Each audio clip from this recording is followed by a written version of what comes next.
Did she say what kind of animal it was that attacked her? So yeah, they're saying it's some type of animal attack. Statistically, there's been more animal attacks, mysterious deaths, people gone missing. In other news, local authorities remain perplexed by the animal attacks. What attacked you in the woods? An animal. What else could it have been? Welcome back to It Was an Animal Attack, your home of the supernatural drama series. I'm Fadzai. And I'm Sandile. And today we will be discussing our siren sisters from season 8, Sybil and Seline. Yay! A lot of S's there. A lot of what is it? Quite a few. Sibilants? Sibilant. I have a very sibilant S, and so I'm very nervous to say any names today. But we're gonna get through it. It's like a vocal warm-up. Sybil and Seline, the siren sisters. Sent to sire the Salvatore brothers. Sent to sire the Salvatore brothers and steal souls. We got there. We got there at the end of the day. I took it too far.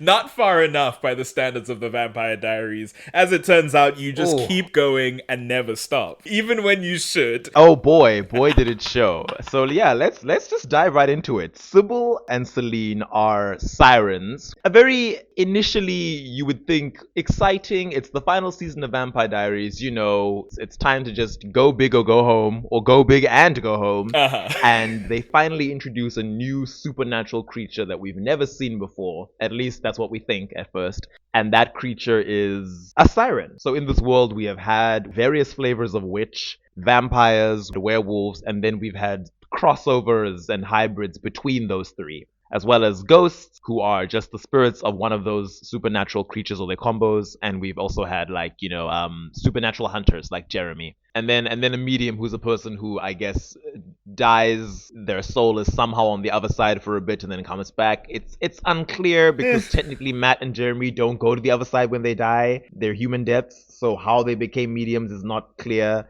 Matt is only ever a medium for the few episodes where Vicky is involved. It's a whole thing. And just for Vicky, yeah. The more prominent, at least at first, of the Siren Sisters is a character named Sybil. She is introduced technically at the end of season 7.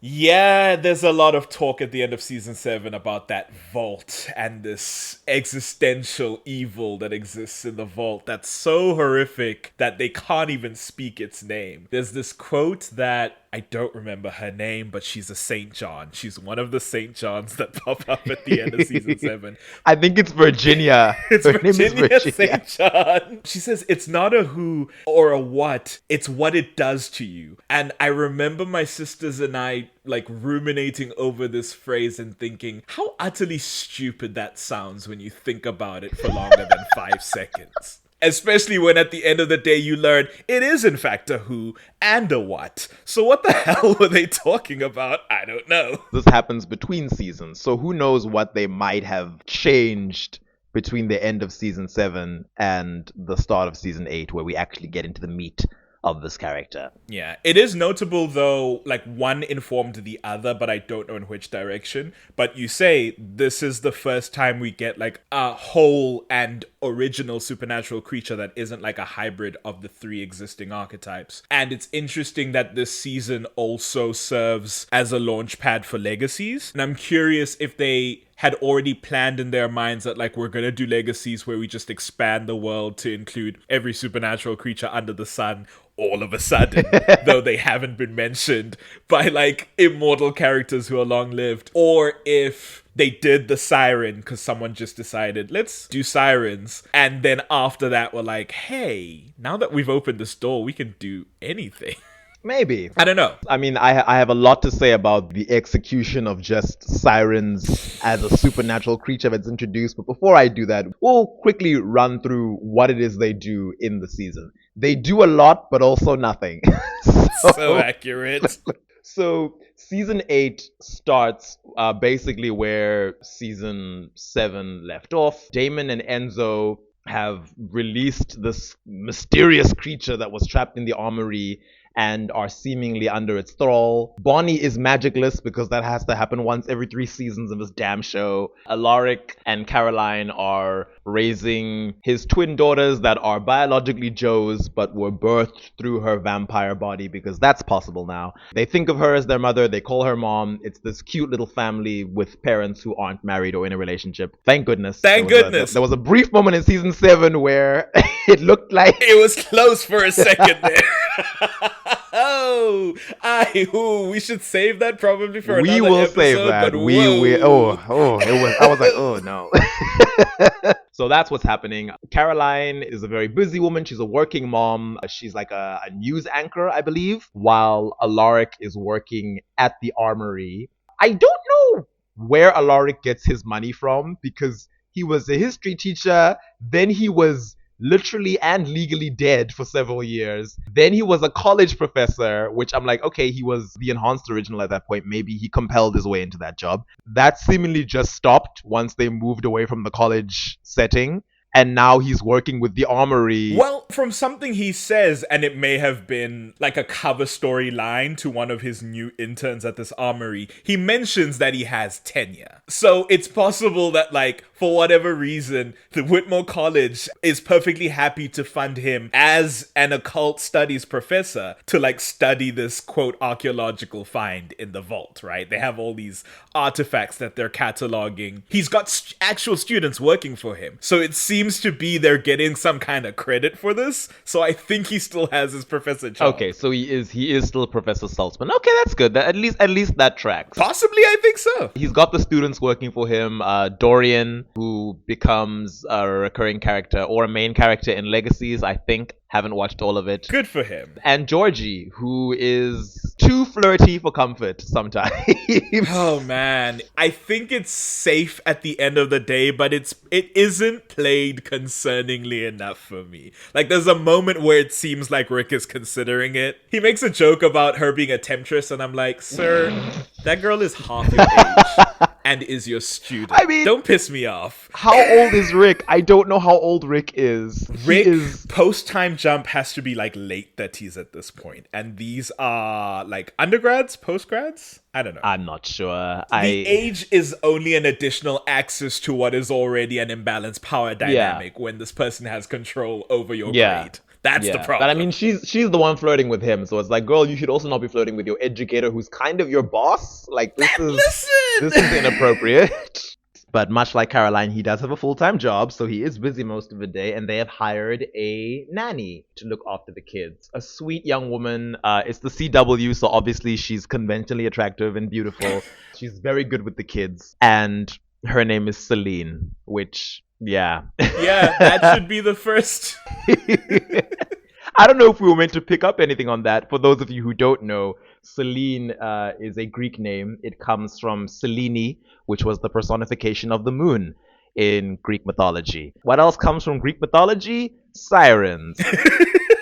And that is essentially the closest connection that season 8 will give you between their take on sirens and actual like Greek real myth. life mythological sirens. It's just the name Seline. It's the name Seline, and then I guess it's a vague association with bodies of water, because meanwhile, Damon and Enzo have spent the summer murdering people. Well, not personally murdering people, sorry, capturing people with compulsion, bringing them back to this creepy little warehouse and dumping them in this murky body of water where they are being fed to something. It's meant to be an enigma. The only criteria for who they're going after seems to be they're going after people who are bad, people who are quote-unquote evil, which in the Vampire Diaries universe, I mean, that's basically the entire human population. Sliding scale.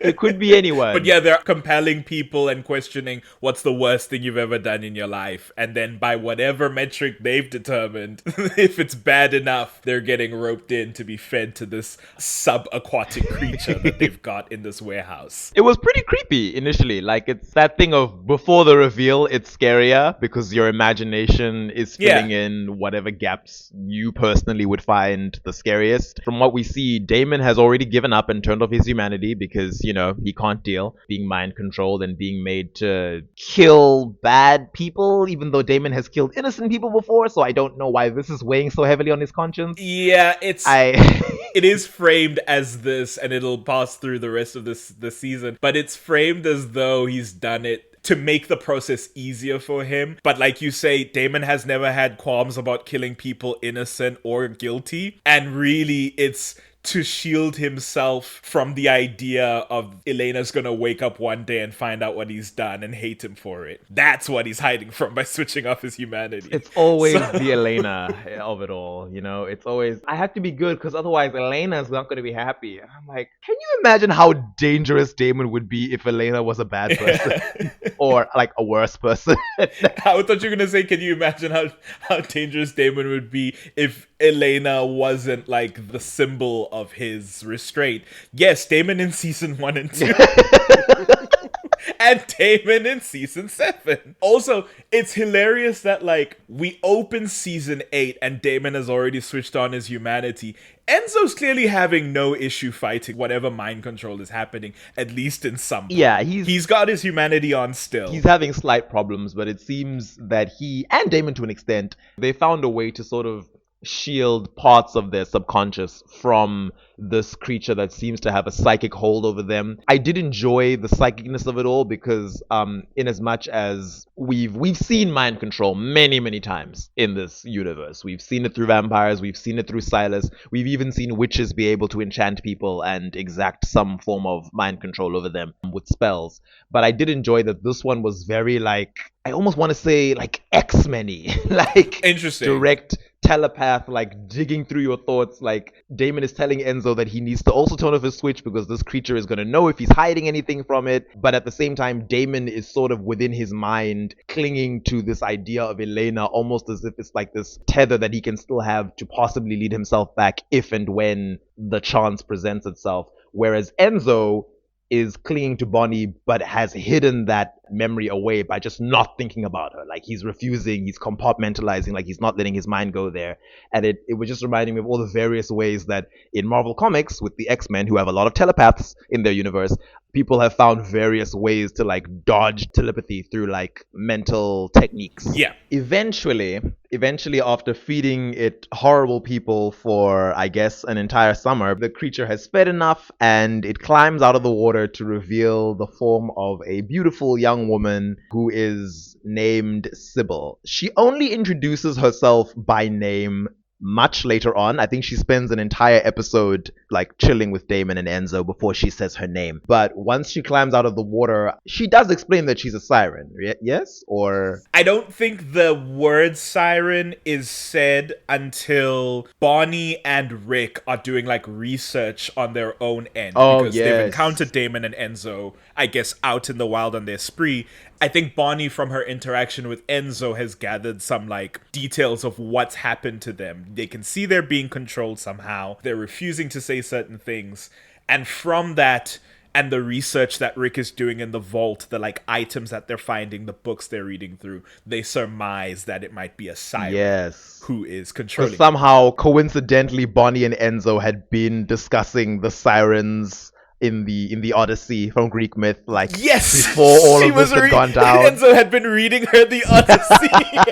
It's the funniest thing to me. They cut to a flashback of Enzo just reading Bonnie the Odyssey. It's like, convenient. Yeah, I was like, that's a thing? Enzo now likes Greek. Okay, that's fine. Enzo's suddenly a well-read gentleman, even though, as we established in the Lily episode, he was like a poor Toodle Pip on the streets of London. I guess he's had like 100 years since to read up. He was in the Augustine labs for so long, so I don't know. What's her face must have read to him. Oh, the nurse. Who's the lady? Maggie?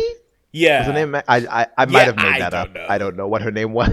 Yeah. So Enzo's reading Bonnie the Odyssey and he's talking about sirens. using an enchanting voice to mind control people and lure them to their deaths on this island. Lure sailors to the rocks to dash their ships. Yeah. And it's like, oh, Damon and Enzo are being mind controlled by something. So yeah, it makes sense. And also, I think at that point we had heard this weird wailing musical sound around them whenever they were inside this warehouse. There's enough clues to put it together before the characters. Yeah, Bonnie and Stefan, because, Enzo and... Oh, for those who might have forgotten, lucky you. Bonnie is with Enzo at this point, like, fully fledged, ride or die, love of her life. 3 solid years together.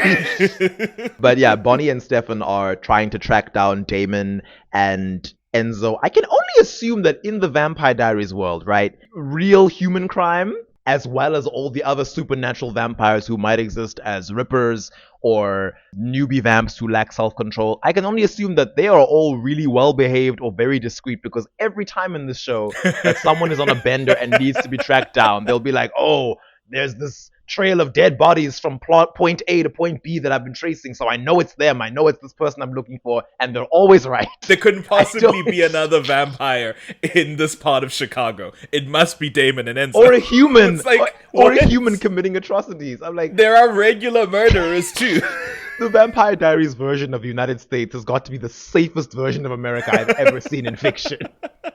Now it's not a trail of bodies, it's like all these missing persons reports, which is even worse, because I'm like, at any given point, there are so many missing people in the United States. They figure out that this must be Damon and Enzo, and Bonnie starts to notice that Enzo has been leaving little clues here and there. And in one instance, they actually leave a body, and the body is strung to the hood of a car with guitar string that Bonnie recognizes as Enzo's guitar string. I don't know how she does that. Listen, I don't consistently play, but I have played guitar since I was 12. I don't think I could tell you if a guitar string I found in the wild was from the guitar I own right now. I honestly don't think I could tell you that. Maybe there's some hardcore musicians out there who are like, I tune my shit every day. I know the exact layout and tension of my 6 strings. I couldn't tell you. Bonnie was like, that's my man's string. I know it is. And you know what? Maybe that's love. Maybe. It is crazy that, the Vampire Diaries has a significant amount of violence, but it's like there's a lot of almost Saw-esque violence in this season from Damon and Enzo's antics. Oh, yeah. Even in the warehouse where they're feeding Sybil, they're stringing these people's bodies up on like hooks and trusses while they're still alive. It's really messed up. Lowering them screaming into the waters. Yeah, it's rough. I mean, I have a bone to pick with Sybil, because that warehouse was also full of like not eaten human remains, and I was like, how much is she eating? If like a whole arm is lying there, she's wasting food. Sybil, yeah. Like. And the thing is, we're told that she's feeding to like repair herself. She had been locked in the armory for all these decades, like I think over a century, and she needs to feed to like fix herself up before she gets on with whatever it is she wants to do. And I'm like, but if repairing yourself is so important, why are you leaving certain body parts? Like, yeah, surely you need that extra arm. I feel like that would give you like an extra layer of skin, because we see a glimpse of her hand, I think, through the water at some point before she comes out like fully formed as Natalie Kelly, gorgeous Peruvian Australian actress. But she's got like haggard skin and clawed fingers, and it's like, maybe that would go a lot faster if you ate all the arms you dropped. Yeah. I mean, their form is another interesting issue that I have with the sirens, but we'll get to that. We'll get to what they look like in a moment. But in this initial episode, one of the other things that happens is Virginia St. John, Enzo's distant cousin descendant thing from the previous season, Don't shows worry up. about it. It's not a big deal. It's a whole thing. She shows up at Caroline's house, where Rick and the twins are living with her, and attacks Seline, the babysitter, while the twins are upstairs playing hide and seek. It's very cleverly presented like, oh, Seline is this, helpless human who has been attacked, and Seline is on the phone with her and mentions that the door is open and that someone's in the house, and Caroline vamp speeds home. It's really lovely. I'm like, yeah, who needs a car? Like, you can you have run at super speed. superhuman speeds. Run home and protect your kids. She gets there and Virginia St. John has already stabbed and wounded Seline. Caroline manages to save her with her blood, and then she interrogates Virginia, trying to compel her to get answers out of her, but Virginia chews off her own tongue. Listen, that bitch is committed. At which point I was like, is she being mind controlled? Why would she do that? Because if I remember correctly, Virginia's the one who was in... It was like a home or like an asylum or something with Bonnie, right? yeah. There is this implication that Virginia has some mental issues, right? It's exacerbated by the fact that, like, she's been part of this family that's been combating this threat and protecting the world from this threat for so long. So there is this sense that she is incredibly committed to like serving out the principles of the St. John family. She seemed intent on not letting the sirens get out. So I don't think that would be the sirens mind controlling her. That's the vibe I got. Well, she was too little too late because both sirens were already out. And I find it funny that Caroline saves Seline and then compels her to take the twins out for ice cream and like not come back for a while. And when you look at that in retrospect, you're like, so Seline was faking Playing along the whole time. She would not have been killed by those injuries. No. Because we later on learned that in this universe, sirens, well, the two sirens who exist are immortal. And she, as a supernatural creature, can't be compelled because that's the canon of the Vampire Diaries universe, that vampires cannot compel any other supernatural creatures except for originals who can compel regular vampires and hybrids. And I assume heretics if they'd ever met one. Assumedly. Well, I don't know, because... Maybe their witch side would protect them? Yeah, exactly, because witches inherently... Well, but then they're siphons, not witches. But they're still supernatural. Oh, that's curious. Yeah. We've never 'Cause they had have an original run into a siphon is the thing. The originals are well and truly gone from the Vampire Diaries by the time any of that shit starts up. Because the last time you see an original is season 5, the first time you see a siphon is season 6. I will say that we know that the hybrids are part werewolf, and werewolves who have triggered their curse cannot be compelled by any kind of vampire.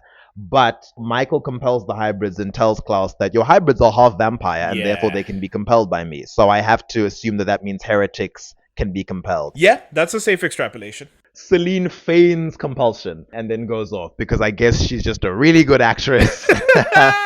Listen, Mystic Falls is full of them. And Virginia manages to unalive herself. And it's just like, if you were so committed to beating the sirens, why did you think you being deceased would help that? You clearly had information that would have helped the Mystic Falls gang, who have no reason to be in league with the sirens. They could have been allies. Especially because at this point, you know the vault is open, right? That's why she came to attack the twins, because they used the twins in season 7 to open the vault. And I guess she thought by killing them, it would reseal it? I don't know what her plan was. That's what I'm saying of like, I don't think she was necessarily in her right mind, Virginia St. John. So a lot of what she does is very like irrational. Fair. And also just like narratively is only there to serve as a drum up of the severity, the significant threat posed by the fact that the siren's here. The stakes are quite high this season. No pun intended. Oh. Well, maybe a little.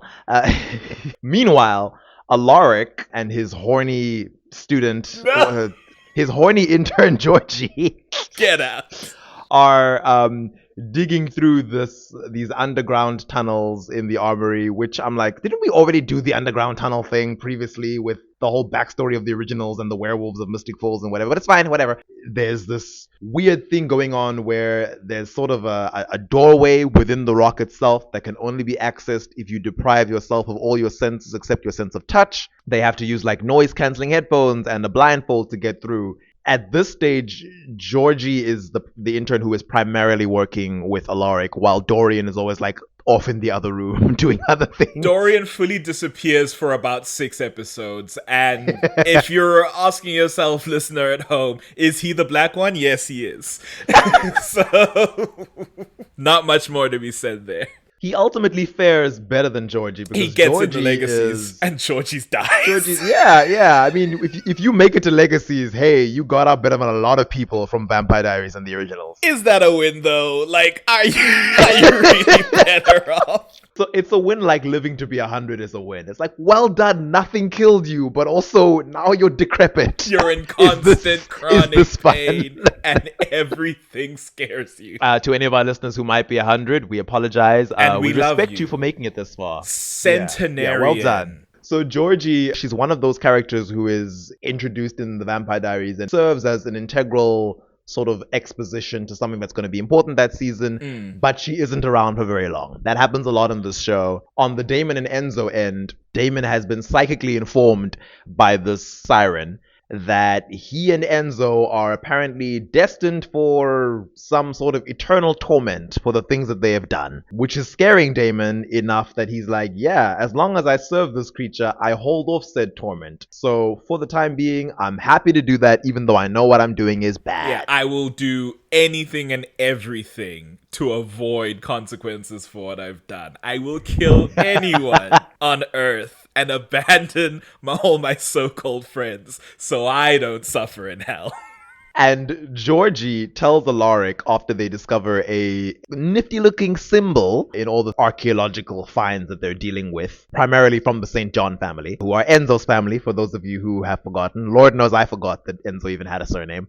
Georgie, when she's not flirting with Alaric, she tells him that this symbol that they've discovered, she's seen it before. They find it on a metal structure which initially they believe to be some sort of a prong. Alaric assumes that it has something to do with like ancient, what do you do with the soil? Not plowing the soil, tilling the soil? I don't know. Yeah, tilling the soil. It's a fork. It's like It's a fork. We're burying the lead because they say that, but the payoff in that scene is the implication that it might be like the devil's trident. Yeah, it might be the devil's little fork, his creepy little trident, stolen from the myths of Poseidon, I might add. Because something we haven't mentioned is that in Rick and Bonnie's research early on about sirens, they have become convinced that sirens are messengers of the devil. Which... Oh yeah, that's just thrown in there. Like they're reading myths that seem to be rooted in real life stuff, and all of a sudden it's like they were messengers of the devil, and I was like, Which devil? The Judeo-Christian devil? In ancient Greece? What are you talking about? We'll get to it. We'll get to the weird handling of sirens. Georgie discovers on this fork-like pronged structure a symbol which she recognizes. She has a tattoo of it on her body. As she's revealing it to Alaric, he freaks out and he's like, whoa, you've been coming on strong before, but now you're about to show me a tattoo that looks like it's in an intimate area, and I don't want this. We're being responsible and professional. I've done all I can. She's like, calm down, you old lech. I'm just showing you this professionally important tattoo. On her upper hip. And it's the symbol that she says she saw in her mind one time when she was clinically dead for a few minutes. Apparently she had been drinking, she and her friend, when she was a couple of years younger. She then decided to drive, which you should never do. To our listeners at home, do not drink and drive. Some of you are like, oh, I'm fine driving when I'm drunk. No, you're not. No matter how bad or good a driver you are worse when there is liquor in you. The good driver you think you are does not exist once you're under the influence. As a country, our statistics are abhorrent when it comes to alcohol abuse and drunk driving. So, especially in the coming festive season, do not drink and drive. Ring for an Uber or get someone to be your designated sober driver. Hitch a ride. Stay over at a friend's house. Just like, come on, guys. Because this is what might happen if you drink and drive. Georgie got into a car accident. Her friend was killed. In the brief moments where she herself was clinically dead, she said that she saw hell. She had a vision of this place of torment and hellfire and suffering and loneliness and pain, and she knew she deserved it because of the horrible things she had done, being irresponsible and getting her friend killed. Which I'm like, I mean, in my personal opinion, I mean... So, that's the thing. And I do want to say, I feel like I'm remembering her saying, because I do believe you that she was drunk, but I think she said she was texting. She was texting, which you also shouldn't do while driving. Right. Either way, criminal negligence, manslaughter, etc., etc. But then you sort of go, hell? For that? Yeah. What's the metric? my guy. What's the bar? In her mind, Yes. her personally believing that she deserved hell, I'm like, okay, I can understand why you would think that. You feel terrible. I get it. But we later on learn that this was not just a vision. She was literally, spiritually, briefly in hell. Yep. And that's how the mechanics of this universe work. And it's like, I that don't doesn't seem fair. But she tells Alaric that when she woke up, when she was resuscitated, the only thing she could really remember was this image that she had seen while she was there. And so she got it tattooed onto herself and has been spending her life trying to make amends because she's convinced that if she doesn't atone for her sins, when she dies, she will go back to that awful place. Do you remember how long ago? Well, I guess it doesn't matter because she's human. So it doesn't hinge on when the other side was destroyed or not. As a human, you would either go to peace or assumedly to hell. Yeah. So I have to then assume, given how frequently, and it's not like a high number, but there is a frequency of people who are clinically dead and then brought back, are all those people walking around, or at least of those people, those who, quote, deserve to go to hell, are they walking around with a psychic imprint of like a brief second that they spent in the fires of hell? And they're just like moving through life with the same experience that Georgie is. Perhaps. I mean, everyone's different. They might not read into it as much as she did. Yeah. They might be like, oh, I had a vision while my brain was going through trauma. I don't believe in that stuff or whatever. But I mean, based on stuff we'll get to later, it seems there's an aspect of it that it like drums up guilt in you. Or I guess is the implication if you're someone who feels like, I don't feel a level of guilt where I think I'm going to hell. I don't know. It gets a bit murky. I imagine someone like Kai, if he had gone through that experience, would be perfectly fine. Fair enough. It ties back to Sybil, who is seemingly echoing the nonsense that Bonnie and Alaric have found in quote-unquote real-life Greek folklore about sirens being messages of the devil. She tells Damon and Enzo that that's exactly what she is. And she begins to sense that, my control over you two is not as whole as I would like it to be. She can tell that Enzo is keeping something from her. Even though she doesn't address it immediately, she can also sense that even Damon is not as obedient as he could be. There's some aspect of himself that he's keeping from her mind control. She digs around in Enzo's mind, and Enzo, either unintentionally or I guess making this person a sacrificial lamb because he doesn't want Sybil to find out about Bonnie. So she digs around in Enzo's mind trying to find, oh, what are you keeping from me? I feel like you care about something or someone and you're trying to keep me from knowing what it is. And then the name Sarah Nelson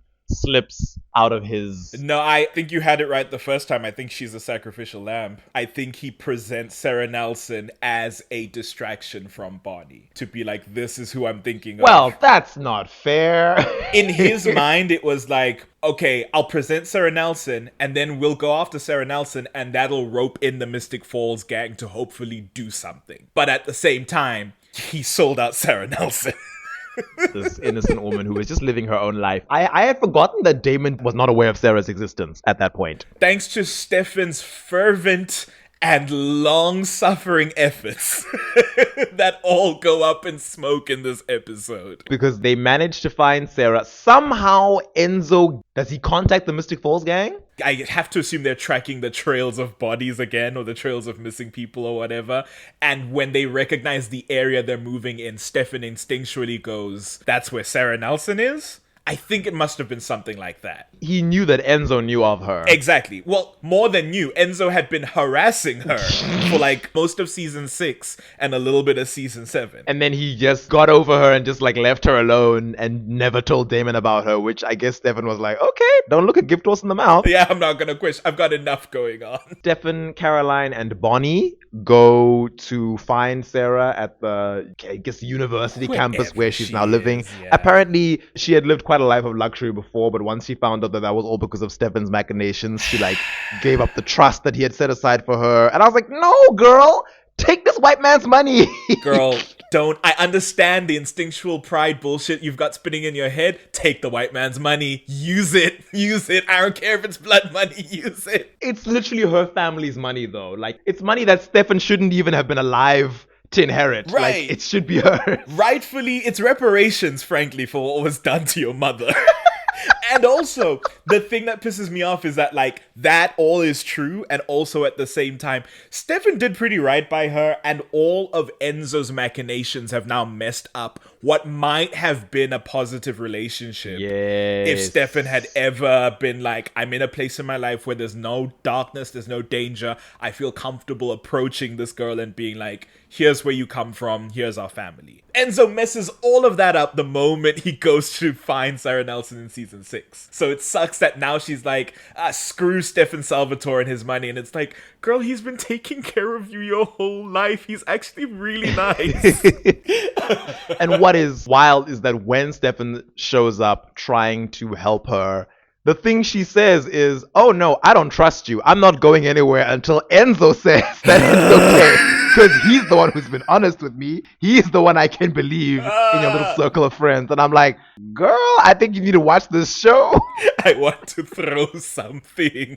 Listen, I'll say this. I like Enzo at least a little bit in season 8. I'm pissed off by a lot of things, but season 8 Enzo is oddly tolerable. I think just by virtue of being Bonnie's boo thing, he becomes like a little bit more tolerable this season. So lucky for him. Yeah, because that's really all he's there to do in that season. All he's got I like going him on. better for it. Yeah. Eventually, they do manage to convince Sarah to get while the getting's good because Enzo tells her the siren and Damon are coming here to kill you. I think Enzo has managed to... Did he neck snap Damon? He like smoke screens them somehow. They're in the general area, like spinning up and searching, but I can't remember how he gets away from them. I think Sybil seemingly wasn't with them. Like she didn't seem to be right next to them at the point. So it's Damon that he gives the slip to. They meet up with Sarah and they tell her to pack her bags and go. And I guess she finally believes it because, you know, Enzo's the one telling her. But unfortunately, Damon recovers fast enough that doesn't work. Bonnie shows up and tries to get Enzo away, which I'm like, Bonnie, why? Like Yeah, that was a mess. Enzo has been telling you that all of this is so that the siren can't make use of the information that she can get from controlling him. He never said he was free. That you was can't get him away from whole her. ass mess. She's driving away with him and he's like, girl, what are you doing? She's still in my mind. There's nowhere we can go where she won't find me. Bonnie's like, I don't care. I want to be selfish for once. And you know what? I get it. I don't like that was the time she finally chose to be selfish. I was like, Bonnie, you left Stefan and Caroline behind with a mind-controlled Damon. Yeah. And a mind controller whose abilities you don't even fully understand yet. And you were like, I've got my boyfriend, let's go. Yeah. I was like, okay. So Damon shows up and disables Caroline by staking her in the back. And he puts the stake in a spot that she can't quite reach. These people need to learn to be more flexible because so many times they've been staked in that small section of your back, but you can't really reach with your own hands if you're not that flexible. It's and I'm like, time to guys, break at this some point... bones, bitch. It's time to pull a Stephen Amell, Oliver Queen, like oh yeah, they have twist. healing factors anyway, so they could like dislocate something and reach it. Dislocate a shoulder, reach back there, relocate it afterwards. You're fine. He grabs her daylight ring and like tosses it down the hallway, and then she's trapped because there's like this little rectangle of sunlight coming through the window of the hallway, and I'm like, Caroline, you could vamp speed past this. You'd burn for like 2 seconds. Elena went through like proper a whole window of sunlight in season 5 or 6 and was fine. She did it enough to burn Kai with the fire that was actively on her arm. I think you'll be okay, Care. So it's just Stefan and Sarah in the room, and then Damon comes in and threatens to kill her and finally gets the truth of who she is and how she's related to them. And Stefan tries to tell Damon, oh, Damon, I know you're going through this thing right now where you think every bad decision you've ever made is finally coming back to haunt you, and you're going to go to hell unless you work for this evil siren. But the worst thing, and here we go again with pretending that the worst thing Damon ever did was kill a pregnant woman. I was like, I think he's done it's pretty bad, so much worse.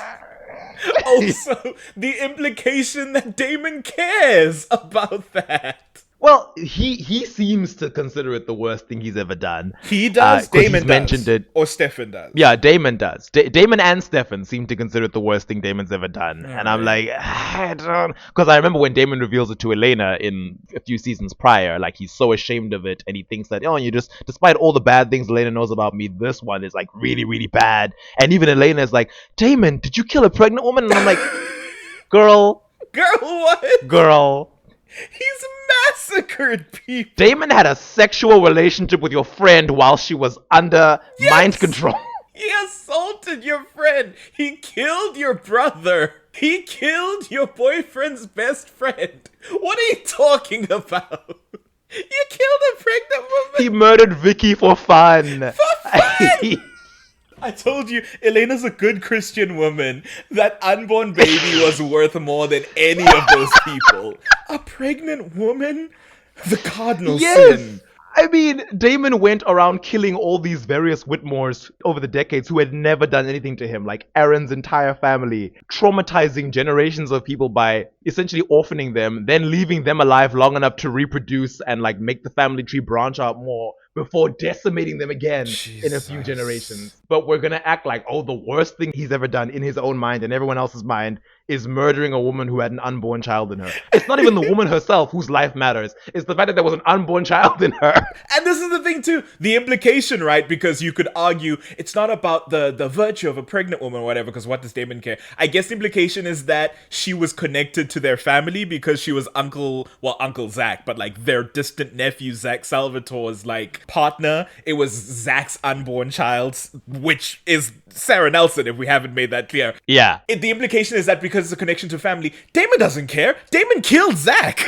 Damon killed Zach himself with his bare hands, without flinching. Just to get out of his house. So why would Damon care?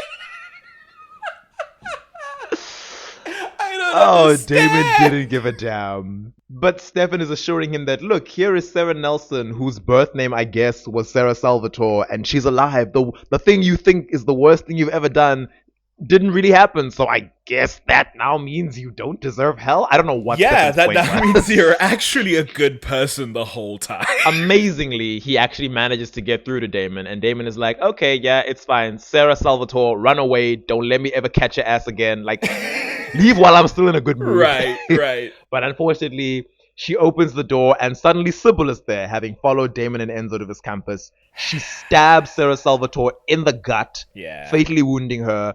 And then, as Stefan vamp speeds over to her to give her some healing vampire blood, Sybil mind controls him to not do anything, to just stand still and start singing. with her humming. They rarely sing. They don't She's sing, humming. they hum. They vocalize. It's dubbed over and like mixed with what I can assume is someone else's voice. I'm like, it's fine. I don't expect you to cost a singing actress for a siren role, but doesn't really require that much singing. Not that big a deal. It's okay.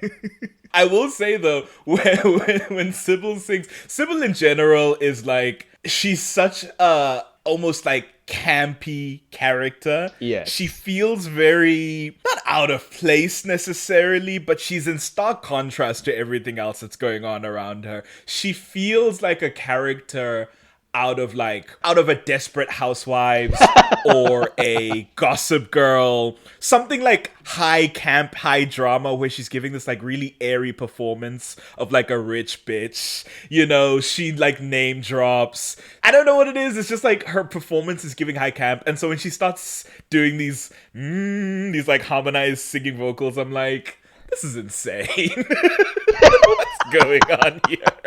It's crazy. In contrast, Seline is doing a very grounded, normal performance. Seline feels like she fits into this show. And Sybil's just her own thing. And I think it's ludicrous and wonderful. Sybil is that heightened text villain that the show enjoys having in different ways. Whether it's Klaus, who can, go into a murderous rage if you say one wrong thing to him, or it's Kai being this really affable but clearly insane serial killer. I think by then the show is just like, we like having fun, cartoonish villains in different ways. Now we're just gonna have this girl who's basically a high school mean girl, but siren. Who's like a foreign model if she was a high school mean girl, but also she almost has like a mimosa in her hand, just like metaphorically speaking. So like, what's going on? She's quite sadistic. On a show with a lot of sadism, she's sadistic. She makes Stefan watch the life drain out of Sarah, knowing that he could save her if she would let him.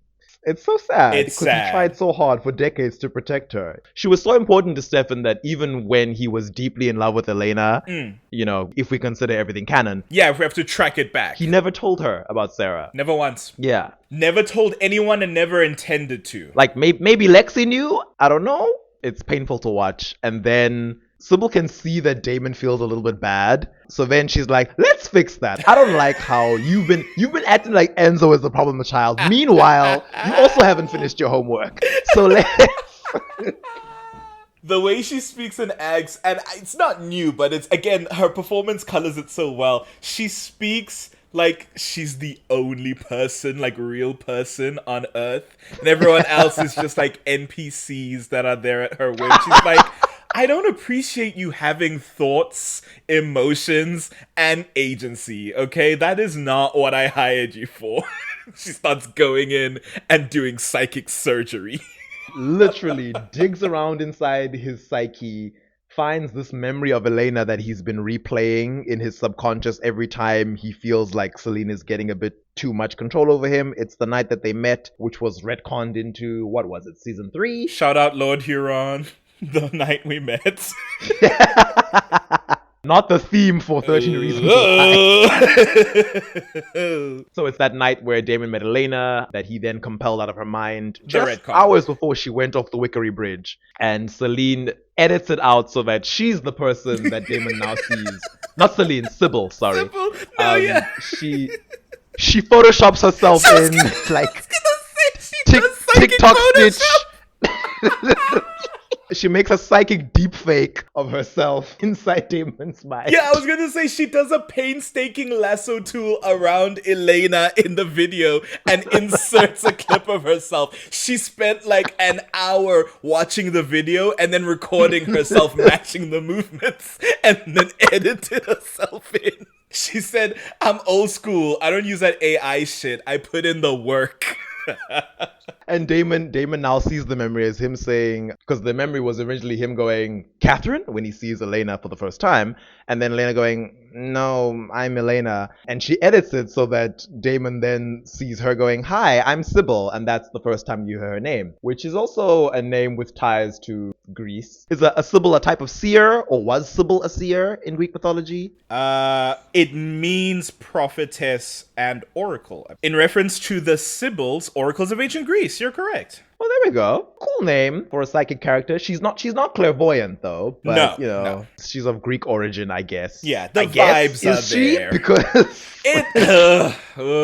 Bonnie eventually has to return Enzo to Sybil because once he's out of range of her preferred level of control, his mind basically starts to melt. And Bonnie's like, okay, gotta take him back. Yeah, it's almost WandaVision where it's like if he's too far at the edge of the bubble, he starts to shut down. It's real, like, ooh. That's the thing I appreciate about, they are psychics, essentially. And it's all mental powers, which we've seen many a time before on the show. Vampires have mental powers that they've used sporadically, but they start like remembering they have this season. And we've seen Silas as a psychic. And so psychic powers aren't anything special, but the distinction with the sirens is that no matter how far away you are, she still has a hold over you. And we come to learn, can also do things remotely from a distance. And I think that's really the like linchpin of their powers. Because otherwise, they're just psychics, really. And her powers, unlike all the other psychic people in this universe, they seem to also have a physical effect. Enzo is like physically in pain and like bleeding and frothing at the mouth at certain points when she's exacting her control over him. Which even Silas, whose powers at times seem to be able to do things the sirens can't, even Silas couldn't affect people physically. Silas seemed to be able to like sit down, have a conversation with you about, the economy, but also be reading your mind about like your deepest, darkest secrets and then walk away knowing everything he needed to know. Right. She spends some time faffing around, not doing very interesting things with Damon and Enzo under her control. She does eventually manage to get Enzo to shut off his humanity. So, yeah, that's something. I guess. But this is the season where humanity switches are just being flipped on and off constantly. It gets very tiresome. Yeah. At this stage, it's like everyone's been emotionless. It's nothing new. But eventually, the prong, the little forky thing that Georgie found, Alaric, turns out to be a tuning fork. And it's like, ooh, tuning fork. We're working with sound. We have sirens who are singing or humming to mind control people. And it seems like the siren can use her powers without actually singing, but she seems to like doing that as like a focus or an enhancer. Yeah. She does it sometimes without singing, but then sometimes she does. And I'm like, okay, this is just a choice you've made. You've just decided you like singing. I think she just likes to add some flavor to it. She's just like, just something fun for the girlies, you know?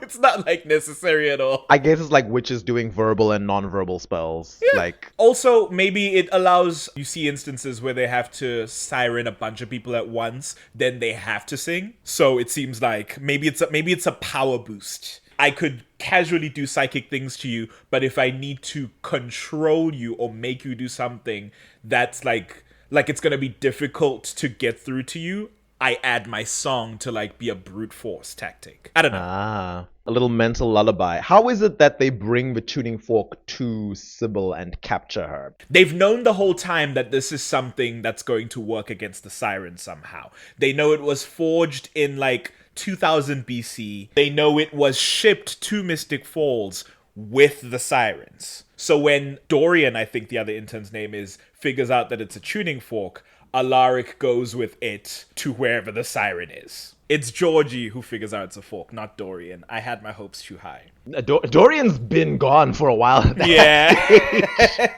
Oh, this is when Sybil finds Bonnie in Enzo's mind. Oh yes, she finally manages to figure out that, oh, this is who Enzo really cares about. Which, you know, he hasn't got a whole lot going on, so I'm not surprised that she managed to dig up that information. Head empty otherwise. It's crazy it took this long. Bonnie and Caroline get roped into that little road trip with Sybil. With Sybil, yep. Which who doesn't buckle her seatbelt. That whole interaction is so much fun. At that stage, I think Stefan had already attacked Sybil in the previous episode where she murdered Sarah Salvatore / Sarah Nelson. He snapped her neck and she got up almost immediately, revealing that sirens are going to be difficult to kill, much like nearly every other supernatural creature in this world. She tells him that it'll take a lot more than that to hurt her. But in this episode, when Caroline accelerates the car that she's driving, she and Bonnie are buckled. She brakes suddenly and Sybil is yeeted through the windshield and into the road. She flies out. It's so funny. It is hilarious. I don't know how weak that windshield was or why no airbags went off in the front with Caroline and Bonnie. Yeah, that's the more concerning. Like, that safety feature, apparently, especially with all the product placement they like to do on this show, that's damning.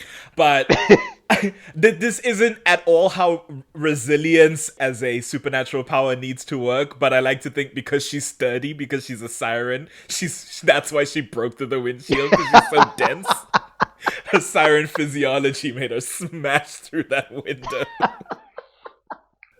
I need to show that clip to all the people who like to tell me that, oh, you don't need to fasten your seatbelt if you're in the back seat. I'm like, I don't know who told you that. Yeah. There's a reason there are seatbelts in the back. The scared straight of wearing your seatbelt, just a clip of Sybil flying through the windshield. And the scene ends with her still lying there, so seemingly a snapped neck is easier to recover from than being flung out of a windshield. She gets up eventually and she's like bruised up, but she's just like, ugh, just picks up her jacket. But it takes a while because Caroline and Bonnie are long gone by the time she gets up. Whereas when Stefan snapped her neck, she got up like seconds later. She decides that she's going to play some mind games with people. And she tells Damon that, hey, Damon, you know how you have your bestie Bonnie because you guys bond. Yeah, we're still keeping that going. She tells Bonnie that Damon is your bestie, but Enzo is your true love. I'm going to make you choose between the two of them. One of them gets to die and the other one gets to live. Bonnie, seemingly with more difficulty than I would have expected, ultimately decides that, yeah, I'm going to save Enzo. Sorry, Damon. Like, I know my bestie's in love with you and I know we're friends, but I love Enzo and I'm choosing him. I have to let you die. And Damon is like, Bonnie, no. Not necessarily because he feels betrayed that you would choose because him, he fears hell. He's like, I don't want to go to hell. Yeah, exactly. His only concern this season is that he's going to hell. And I'm like, so you're telling me that if Damon Salvatore had been a religious man, he would have been a better person all this time because he would have been so scared of hell. This is the thing I like. There's a lot about this that's just so confusing to me because they knew in some sense that because of Catherine, right, which is poignant to bring up, they knew she went somewhere bad after season 5. They knew that. Did Bonnie ever tell them that though? We never see Bonnie telling them that. You think Bonnie wouldn't tell them that Catherine got what she deserved? You think our friends wouldn't want to hear that? Bonnie probably tried to tell them, and they were also absorbed with their own lives like they always are, that she couldn't get a word in. I don't know. I guess if they didn't know about the Catherine situation, they probably weren't expecting hell to be real. Because every single supernatural discovery they make, they question with like the most... it's like the most ridiculous skepticism. Every and it's time. like, you drink blood to survive and you move faster than a booing. What are you so skeptical about? Until eventually we get to hell, and I love it because we'll get to it, but there is a scene where she calls them out of their skepticism. She tells Stefan, did you believe in vampires before you fell in love with one and then became one yourself? And I'm like, yes, thank you for pointing it out. Thank you, Sybil. Why are you so disbelieving of a thing in a world where these things happen? In true mean girl fashion, Sybil is like, lol, Bonnie, I was kidding. I just wanted you to feel like an asshole for telling Damon that you want him to die. I'm gonna kill Enzo anyway because between the two of them, Damon is more loyal to me now. I have edited Elena out of his head, and Enzo is still clearly in love with you. Listen, it's survival of the simpest, and right now, Damon's the only one, meeting the criteria. She decides that I'm going to kill Enzo and you unless Enzo switches off his humanity, and that's where Enzo turns off his humanity this season. He turns off his humanity, and then Sybil's like, okay, you know how I just promised that I wouldn't kill Bonnie if you turn off humanity? I was lying. Please go kill her now. She's so crazy! Oh my god!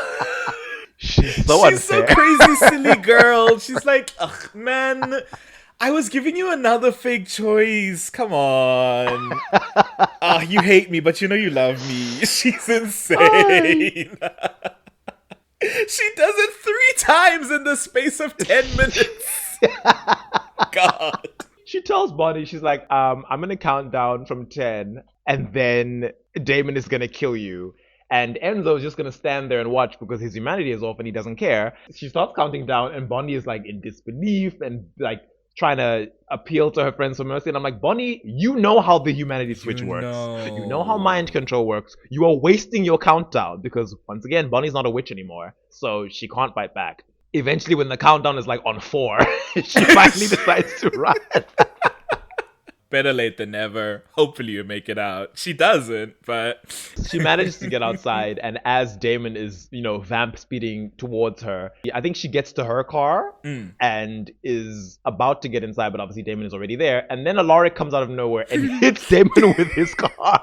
So satisfying. It's so satisfying.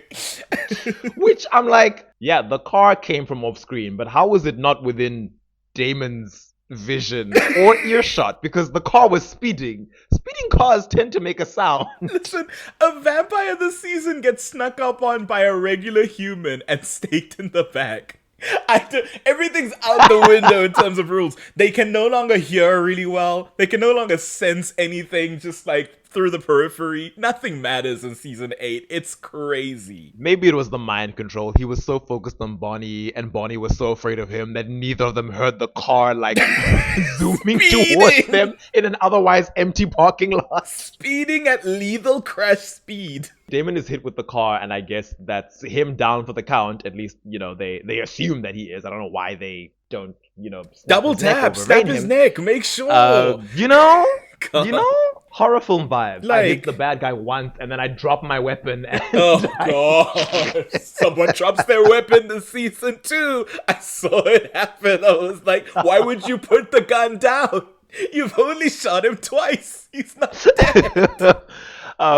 But Sybil shows up a few seconds later, and she tries to attack Alaric with her psychic powers, and then Alaric hits the fork against the car, the tuning fork, the big tuning fork. And this is a big tuning fork, just by the way. Yeah, it's a sizable, like arm's length metal bronze thing. It's like probably longer than a violin. Like longer than a violin, smaller than a guitar. Like it's somewhere in that wheelhouse. He hits it, it like rings with this like reverberating high-pitched squee, which seems to affect Sybil. I must note that in that moment, it doesn't seem to affect Bonnie, who is right there. It doesn't. It certainly doesn't. We'll put a pin in that. More on that later.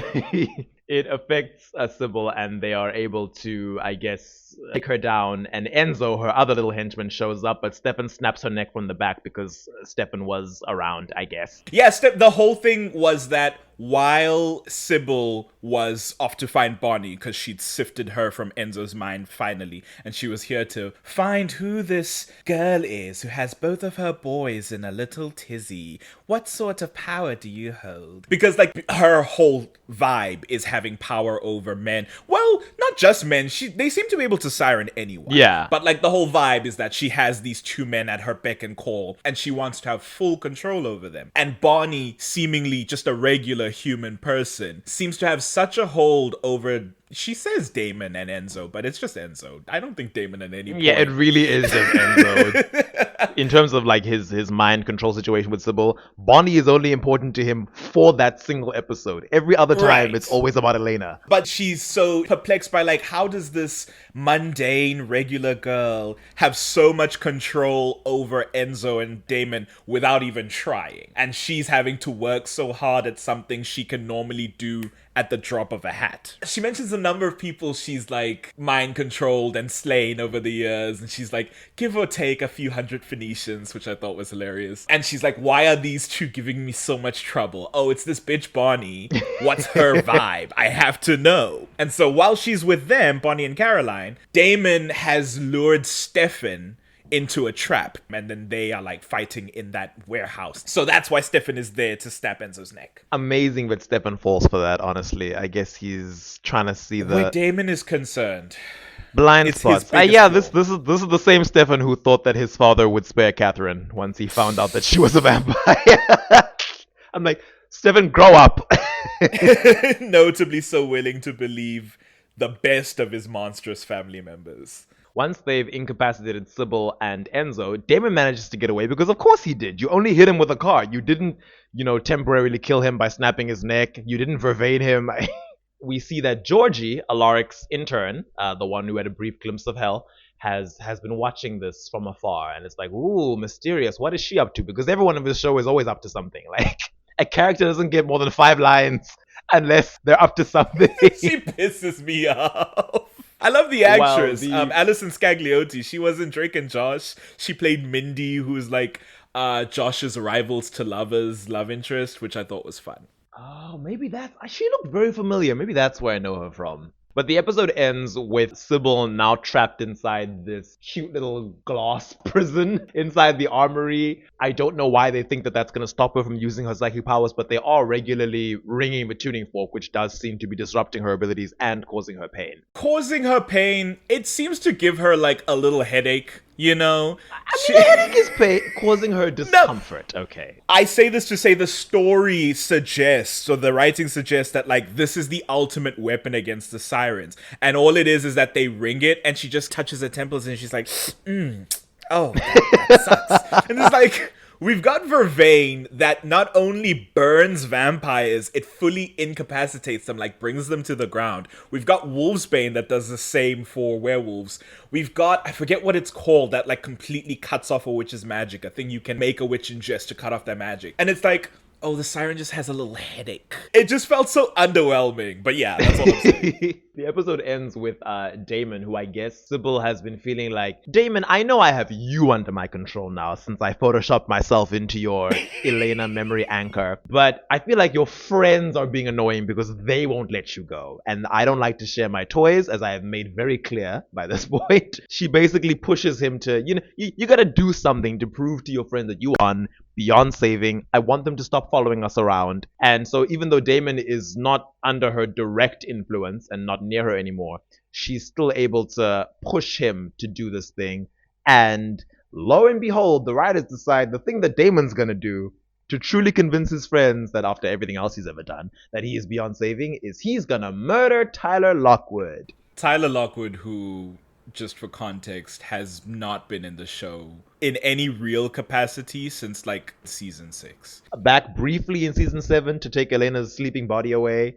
Don't know why they didn't give it to Jeremy. Seems the more logical choice. And then he returns and Damon kills him. And I don't see why Sybil thought this would be the thing to make the group turn against Damon for once and for all. For starters, Tyler is the person in the Mystic Falls group who probably has the fewest connections. Least attached. He's Matt's best friend. No one but Matt likes him at the beginning. But all his other relationships have pretty much fallen away by then. There was that brief thing where his rivalry with Jeremy over Vicky had like died down, like friends with Caroline, and they eventually become lovers for a large section of the show, and that's it. So it's like Tyler didn't matter that much to the other people. I don't think he ever has a barely scene... friends with Elena. Don't think he cares about the Salvatores. There's one scene that he shares with Elena where, like, I think it's at the end of season 3 when Klaus is going to drain her of her blood so that he can have, like, a little bit of doppelganger blood left over, but then kill her so that the enhanced original Alaric can die. And then Tyler saves her because he's broken Messiah bond, and that was, like, the ace in the hole that he was hiding from Klaus. I'm not your little bitch anymore. Yes, that's what he says. But it's like, yeah, Tyler's not the serve you think he is. Like, it's confusing to be like, Tyler is the linchpin. Tyler is the moral center of this group, who is the point of no return if you're to harm him.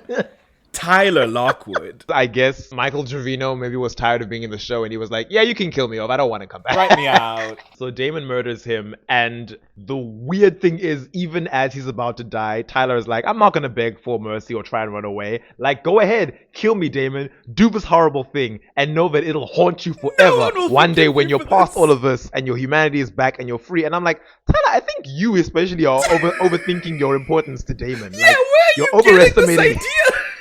Why does Tyler in the story have this thought about himself and his importance to the group and his importance to Damon? It's like, what? I don't know. I know these people have known each other their whole lives and they've been through a lot, but I was just like, Tyler, yes, obviously you are important to the group, but I don't think you specifically are the one thing Damon could do to, like, if Damon really had no emotions and really thought, I'm gonna murder someone to make these people never forgive me, I feel like he would have killed Bonnie. Like that. Yeah, Bonnie's the surefire way. Your lowest rung is Matt. Because even though Matt is in that same space as Tyler, where it's like, he's not really that important in the grand scheme of things, Matt is that moral center that they're talking about. At least up until like season 6, maybe. It's like Matt is the like inarguably nice guy who hasn't wronged anybody and everybody wants to keep alive. It's why he survives the whole show. If Damon killed Matt, I think that would be the point of no return. Yeah. And it's just weird that they position it as time. I guess because Matt has like things going on now in present day, or will when he gets back, because he's not in these early few episodes. It's a pointless death. It's a waste of a death. I mean, I wouldn't have wanted Tyler to die anyway, but at least if his death had truly mattered, I could have been like, okay, narratively,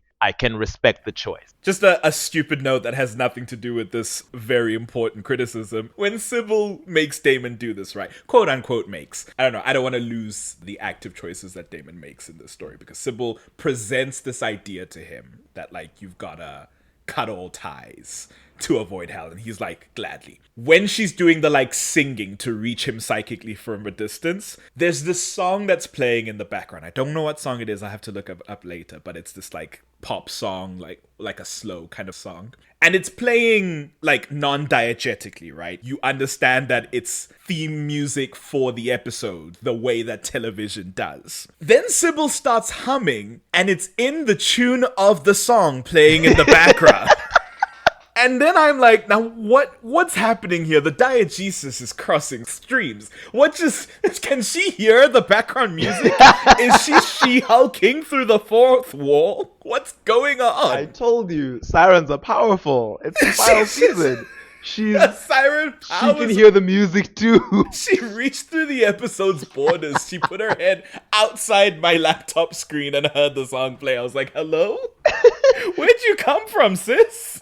in one of the earlier episodes in season 1, it's when Elena finally realizes that, hey, Stefan Salvatore is a vampire. It's like episode There's 5. the song The Beauty of the Dark that plays, and a lot of stuff is happening while it's playing. Caroline is fighting with her mom, like just being a moody teenager. Bonnie is realizing that she's got some sort of supernatural powers. Tearfully goes to her grandmother and like asks her like what's happening with her. Damon has escaped from the Salvatore cellar and has murdered Uncle Zach, and Stefan has just found Uncle Zach's corpse and is obviously devastated. And he goes, I think either he goes to Elena or maybe Elena goes to him, but like they go face to face and she's like, oh my gosh, what are you? And that song is playing, and the final scene with the song is Vicky and her stoner friends in the woods, and the song ends and it's coming from the radio of the car, and her friends are like, Vicky, turn the music back on. And then Damon shows up to eat them, and it's like, wait, so was that song coming from the car? Was it coming from her car the whole time? Is she right around the corner from Stefan's house?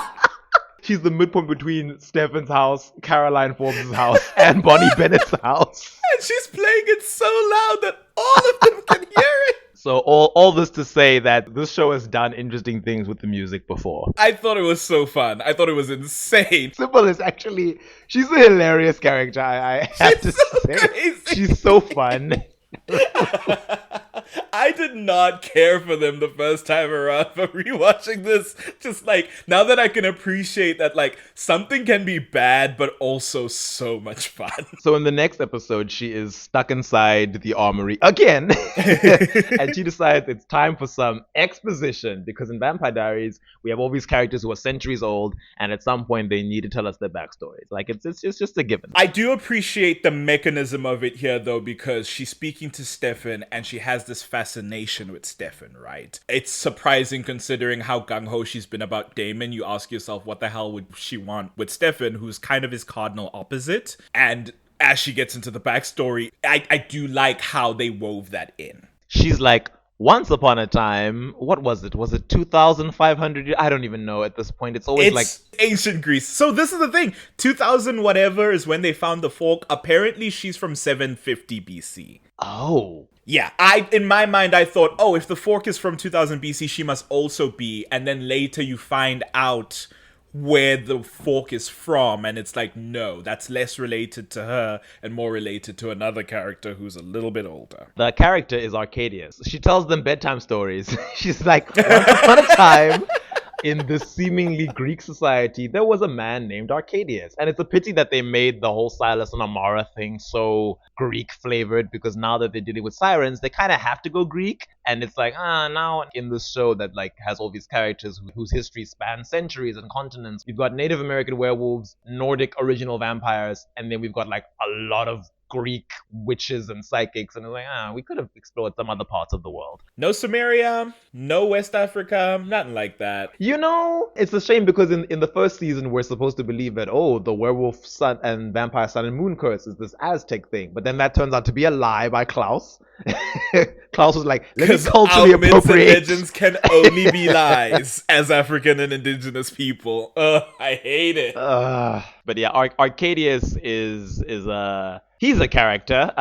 He's Yeah, he played exists. by, I don't know how to say the actor's name. Oh, Wale. Wale? Okay. That sounds cool. Wale Parks. Very good looking. Bright smile. A very sort of dapper, sophisticated energy, and these eyes that just light up with this very sweet quality, even when his character is supposed to be unnerving. Heinous as hell. Not in his origin, though. Not in the bedtime story. In the bedtime story, Sybil says, once upon a time, there was a man named Arcadius, who everyone called Cade. Because as I've said before, in the Vampire Diaries universe, who are you if you don't have a nickname or an alias? A cute little thing for your friends. You can't just be Niklaus, you've got to be Klaus. You can't just be Malachi Parker, you've got to be Kai. You can't be Katerina Petrova, you've got to be Catherine Pierce. Nobody ever calls her Kathy. Wouldn't that be? They sometimes call her be Cat. fascinating.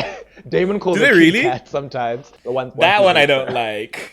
I feel like when she was in her her aging era, I wish someone just called her Kathy, like Aunt Kathy. That would have been fun. Aunt Kathy! Just a little Aunt Kathy. So Arcadius, aka Cade, was a psychic man who lived in this village in ancient Greece.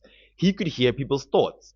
Doesn't seem like he could project thoughts, so it was more like just, being receptive to people's thoughts. I guess we're made to believe that this ability unnerved certain people. The only example we see of it is that he clearly reads the mind of some man in his village who is having seemingly gross or inappropriate thoughts about a young woman. Or is it even a woman? It might be a girl. It was a child. young girl. That was a pedophile. Oh, gross. The vibe I got is that people would chill with it when he was, fun psychic guy who did little tricks and he always knew exactly what to get you or what kind of thing you needed. And only when he, quote, overstepped, right? When he starts checking you on the things you have in your head that he considers or might be considered generally not acceptable, then they started getting pissed. Arcadius knows and tells him, oh, you shouldn't be thinking those thoughts. I don't know what he hoped to accomplish with that. I'm like, you maybe want to tell someone? Or... He's a big proponent of rehabilitation rather than incarceration. And sometimes that will get you in tough situations. It's a moral principle to have, and I respect it. However, he does suffer for it. But they decide they're going to burn him at the stake. The flashback doesn't even have much to go on. It's just like, was he framed for something? Did the guy turn around and say, oh, he's influencing thoughts, or maybe he was the one who had these thoughts? It's just like, no, they didn't like it because he was reading thoughts that made them uncomfortable, and now they all turned against him, burned him at the stake. You see a little boy who he had helped previously, in the flashback, now throwing stuff at him, while he's on the pyre. I don't know how much, mob justice... I'm not an expert on ancient Greek history, but mob justice, burning a witch at the stake, that feels very European. It feels very far west rather than, ancient west. That is in line with a number of, thematic and world-building things that the show does with all the ancient Greek stuff. I don't know necessarily if, an ancient Greece where we believe in gods, nature spirits, organized around these cults, not cults in the definition of the present sense, but, these cults around these gods and goddesses so that they will bless the harvest or they will calm the seas. I don't know necessarily if a mob getting together to burn a witch at the stake is something that would have happened. But again, not an expert, so I don't know. Or whatever it is they believed he was, because he's called a psychic, and Sybil describes him as the first psychic. Don't know what that means. Don't know why he is that. It's never explained. He seemingly had no descendants, because at no point in the show is someone described as being of his bloodline. Thankfully, this is the one powerful black character in the show who's not an ancestor of Bonnie. So... Do we thank God? Sybil says that when he died, he saw the people of his community for who they really were, these vengeful, spiteful, deceitful, horrible people who deserved to suffer. And later on, she extrapolates on that and says that he used his psychic abilities in death to create this metaphysical realm where a person's consciousness / soul might go to when their physical body expired. The exact mechanics of how he did this, anybody's guess. Not clear. We talked about this in the Gilbert Journal on witches, but we might not have. We might have talked about this separately outside of the podcast, but him being a psychic and being able to do these kind of crazy things that you would attribute to witchcraft, right? He creates a realm that exists beyond death or beyond this reality, a thing we've seen witches do. I mean, we'll get into it later, but a number of stuff that he does reads like witchcraft, but they make clear he's not a witch, he's a psychic. At this point in the show, we've heard the word psychic used before, but it always seemed like a subset of witch magic. But suddenly when Kate is presented to us as the first psychic, it's like, oh no, he just has these telepathic abilities, and that's that. The usual, reading minds, manipulating thoughts maybe when he gets more powerful, and then creating an extra dimensional reality with his brain. It's a bit of a jump, that last one. It's a bit of a leap in power. I will say though, he isn't a malicious person in life. He seems to be this very benevolent, sweet guy. And so it could be possible that it's only through his lack of interest in exerting any psychic will over other people that we don't see him use any psychic ability that like controls or enforces on people. We only see him use abilities and not necessarily like consciously or actively to read people's minds. Yeah. So maybe he had more psychic abilities, maybe he didn't. He dies like 5 minutes after we learn about him in the flashback. In the flashback, yeah. So he dies in the course of like one conversation between Sybil and Stefan. Yeah. And Sybil explains that he created this dimension of eternal suffering and torment where the souls of the damned would go in death, and that is this universe's literal version of hell. yeah.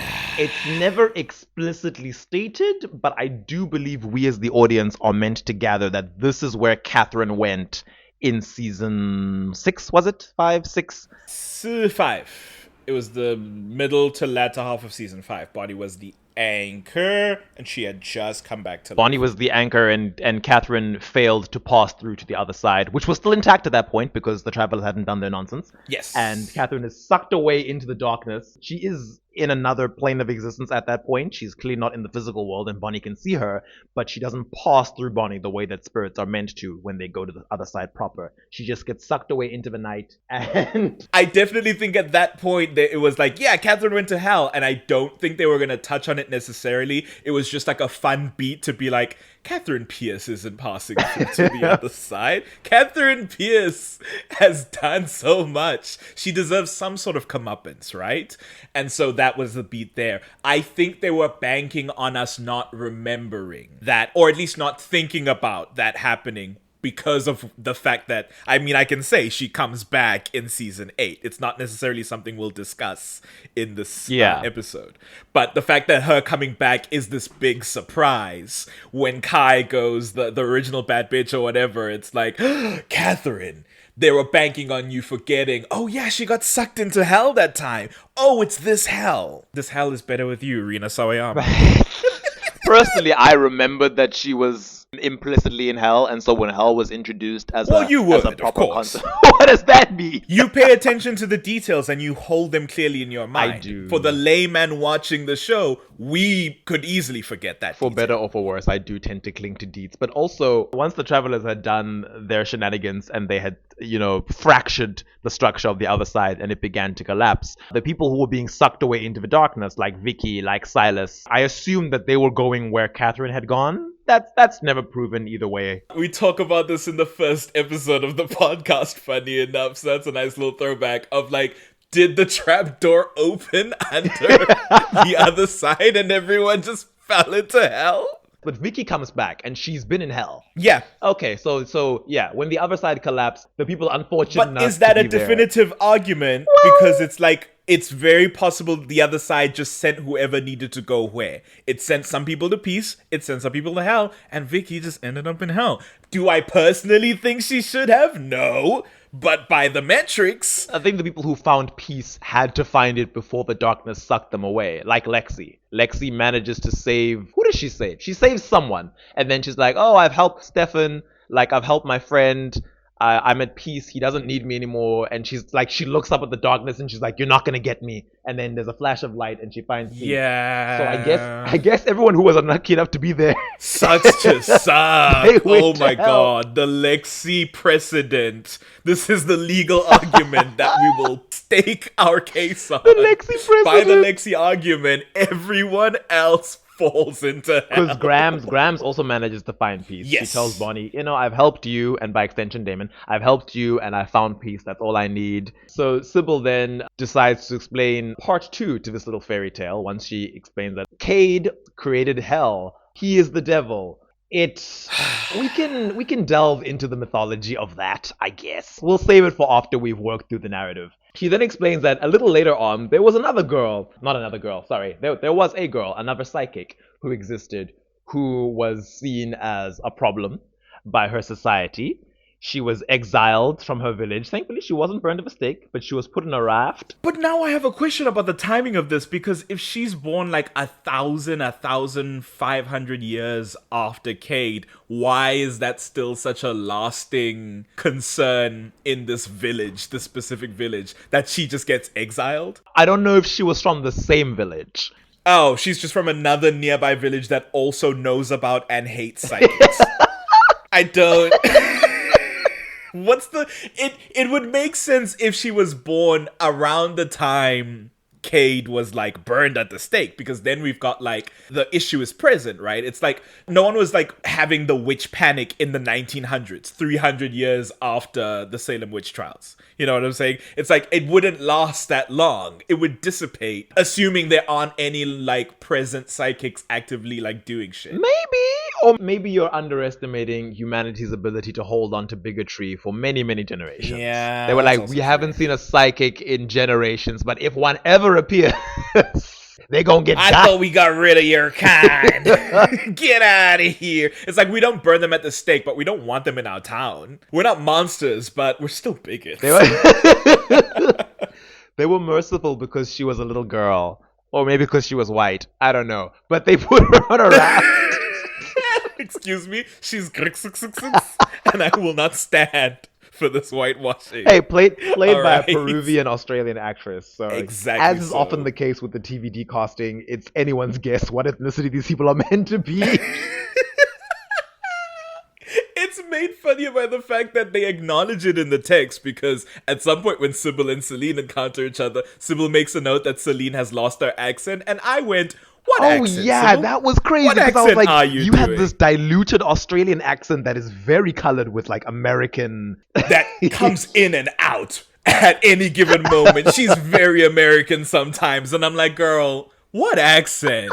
What are we talking about here? She even imitates her, and she's like, so American, and I was like, American. I'm like, that's how some of your words sound anyway. Yeah, that's how you sounded 2 seconds ago.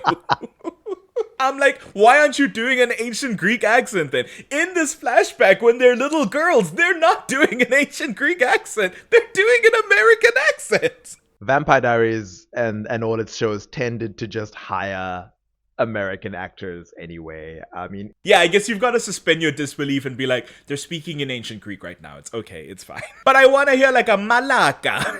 the only characters we ever get speaking in the language they're meant to be speaking in these flashbacks are the Petrova, the Petrov family with Nina Dobrev showing off her actual Bulgarian speaking skills, and the actress playing her mother and father. I just thought it was funny that they decided to actively call it out in text, because that breaks the suspension, right? That's like, now I've got to think about the way that you sound, and that it's not how you purport to sound. I don't know.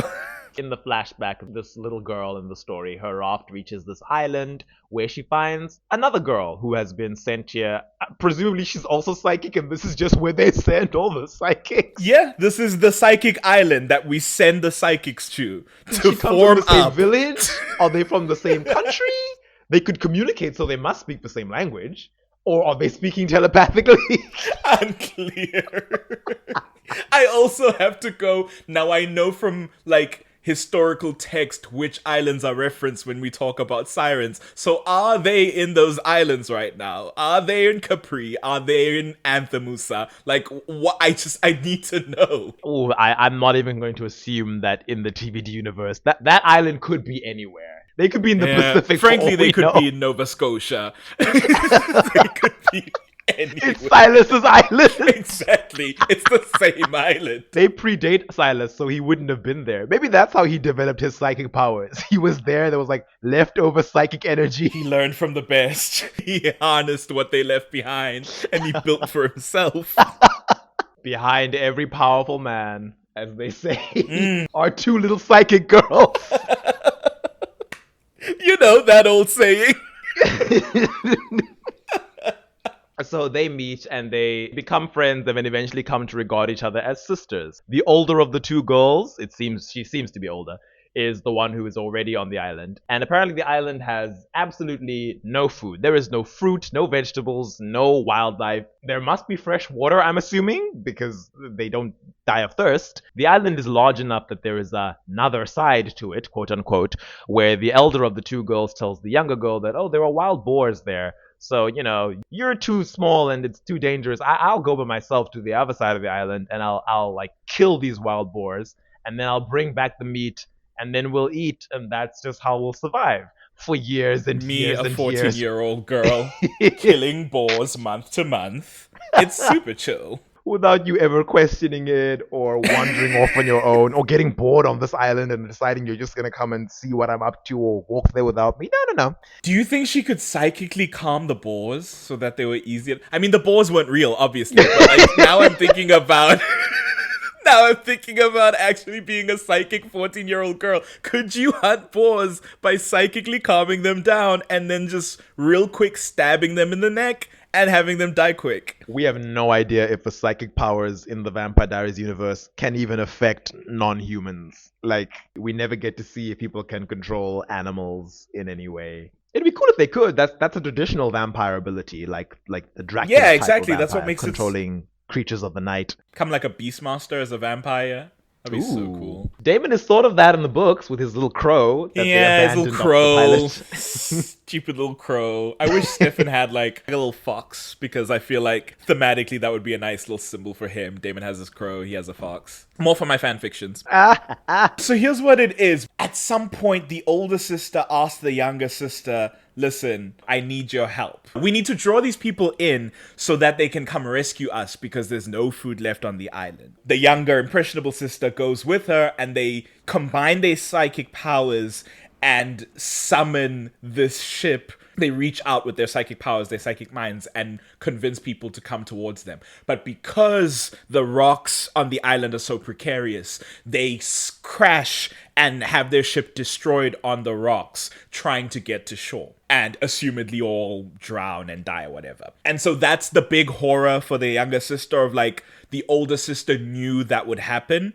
Her whole goal was to, quote, get provisions from the ship. And then they would continue with this horrible, like, charade for, like, a couple of years. It was already horrific enough that, like, men had to die on their rocks, like, had to crash. They were crashing ship after ship after ship and robbing them of their provisions. And then afterwards is the thing that you're about to say. That was when she found the Cave of Wonders with the human remains. I don't know why the older sister was even storing these human remains in a cave. I'm like, you could have just dumped them in the ocean where their bodies were supposed to have been anyway.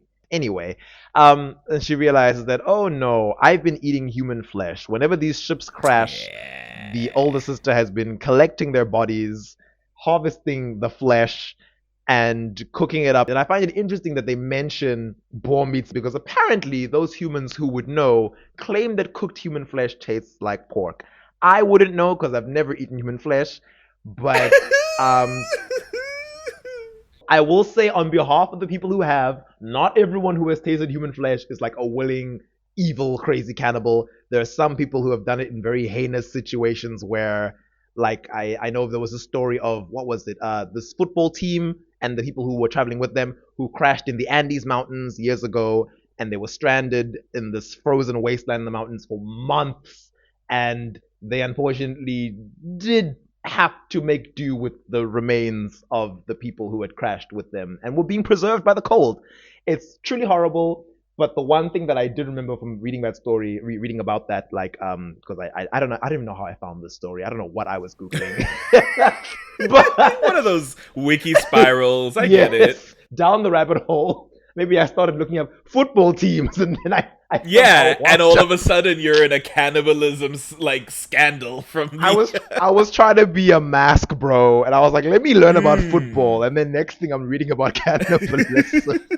Apparently the families, I don't know how they got this collective response from all the families of the people who unfortunately didn't survive the incident, but after the people who did survive were rescued and they told their story, apparently the families of the people who's already dead, they were already dead, remains had to be cannibalized, said they did understand. They were like, no, we understand. It was like, this is a very specific, awful set of circumstances. We're not angry. I'd like to think I would understand. I'd be horrified, of course, because I mean cannibalism, but like I get it. There are enough instances in human history of this exact thing where people get stranded, usually in cold, remote areas where preservation really helps out. But like where people have to resort to consuming human flesh to survive. The Donner Party, I believe, is what they were called, most notably on the I think it was the Oregon Trail. They got fooled by some shyster and they ended up on some some wrong track. They got delayed and they ended up trapped in like a remote like snowstorm or something. And they had to turn to cannibalism to survive. I have no idea what it feels like to starve and what place your brain takes its instincts to when the body is just trying to survive. But I feel like I couldn't do that. I mean, like, give It's me exactly something what for the you pain say. and We leave me to simply die. don't know. We simply don't know the pain of starving, not just for days, for weeks. Yeah, I mean, what I do know is that your brain will do what it needs to do to get you to survive. Oh, yeah. Sybil, for her part, is horrified that she's been doing this seemingly for years. That's the reveal. The girl in the story is Sybil. She tells the story in a vague enough way that you might wonder whether it is her who's the older sister. Seeing as she's been wholly evil since the moment she met her, so you're not necessarily ready to be like, oh, sympathetic Sybil. So she's like, could be anyone, you don't know. But once she reaches that part of her story, you can see how hurt and revolted she is, which is funny that the memory still pains and disgusts her, even though she's been willingly eating human flesh for Actively centuries now. consuming thousands of people now. It's like, girl, at a certain point, I don't... She's like, yeah. At She's some like, point, my you sister- started enjoying it, clearly. She acclimated at some stage, but she's like, but it's still wrong that she tricked me and took the choice away from me. Sybil's like, if she'd asked me, maybe I would have said yes. Oh my god, they're sisters for real. And I hate it, but I love it. She's so mortified by what she has unknowingly done that she decides to fling herself off a cliff and die. Unfortunately, at the moment of her death, Arcadius appears. It's like, hi! Hi, my little besties. Whether he'd been watching them that whole time, I don't know what he'd been doing in the interim. Long story short, he ropes them into being his, what would the word be? I guess employees. He's like, hey, you guys are psychic, I'm psychic. One of you has clearly proven that she's willing to do horrible things to survive. And the other one is in the process of dying. So here's a proposal. I will make you immortal, keep you young and beautiful forever, amplify your pre-existing powers if you will devote yourselves to luring people to hell for me, and then you get to eat their flesh. I assume that Silas's hell had already existed, so I don't see why he suddenly needed employees. Silas? Not Silas, sorry, Cade. I was like, I mean, Silas is in a hell, but I wouldn't call it his hell, you know? Not his hell. Cade. I assume that Cade's hell had already existed, and I don't see why he suddenly decided that, I need employees. I need interns. Why is it that Cade wants, like, agents in the world actively feeding his hell when it seems that people who die that are destined for his hell go there anyway? Georgie, for example, who was in an accident and clinically died, was gonna go to hell. Yeah. So, does it feed him? To what end? Yeah, his motivations are also not explained. Like he does specifically state that he feeds off these souls, whatever that means. But it's like, but why? What is it doing for you? I guess it's the principle, right? And this is something I wanted to get into about Cade, because his whole thing of this psychic scream that created this hell world was from a desire for vengeance against the people that he assumed were good, but in fact turned out to have the capacity for evil. So his whole thing is like, I now exist to punish evil people. Evil in quotes being whatever he determines is evil. So is it purely as an extension of that he's like, I don't want to wait for them to get to me on their own time. I need to speed this up because this isn't as fulfilling as it could be for me.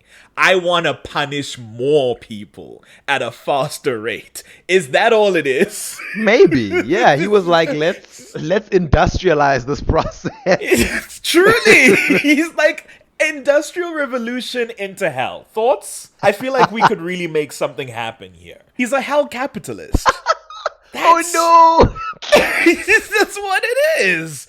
That's fascinating. Because it's like there's no big plan when he comes to Mystic Falls beyond, I need people to get me more souls. That's it. That's all he wants. And it's wild because it's like Cade, I mean, the longer people live, the higher chance they have of maybe influencing other people to be bad or having children who might be bad. You could have more souls. And the show specifically seems to work on this principle of, oh no, once you've done something bad enough to earn entry into Cade's hell dimension, you cannot redeem yourself. There's nothing you can do. No, never. You are going there. Never. You can never turn the tide. You can never balance the scales. Not just that, but the capacity to do bad. It's Minority Report on steroids, right? Because by Cade's standards, anyone with a capacity to do a bad thing is eligible for hell. Such that later in the show, they start forcing people into situations to make a decision to do the quote bad thing,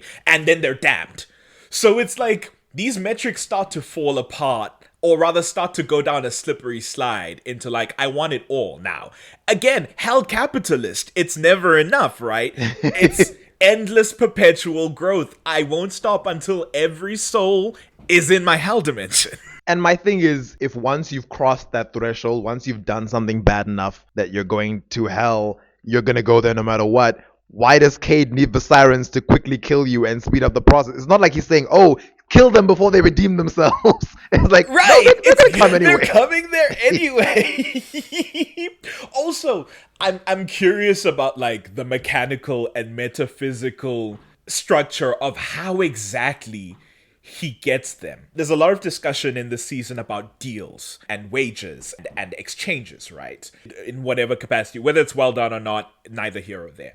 But it seems that through no contract with or discussion with a person who's gonna be going to hell, they just go to hell when they die. Why is it that Cade, from his extra-dimensional psychic realm, can just decide that you're going to hell, buddy? I'm sorry. It's not from like nature, right, as we understand to exist in this world, to hold some sort of balance between what is right and what is wrong, what lives and what dies, what's good and what's evil. It's just one man who was a psychic that died and is now lording vengefully over the mortal world. And he can just do that. Why? He can just do that. He's so powerful that even when Ketsia specifically creates the other side to trap all supernatural people who die, quote unquote, with unfinished business, but sometimes it's just if you die. Even after she does that, he can still decide that no, you're not going to the other side.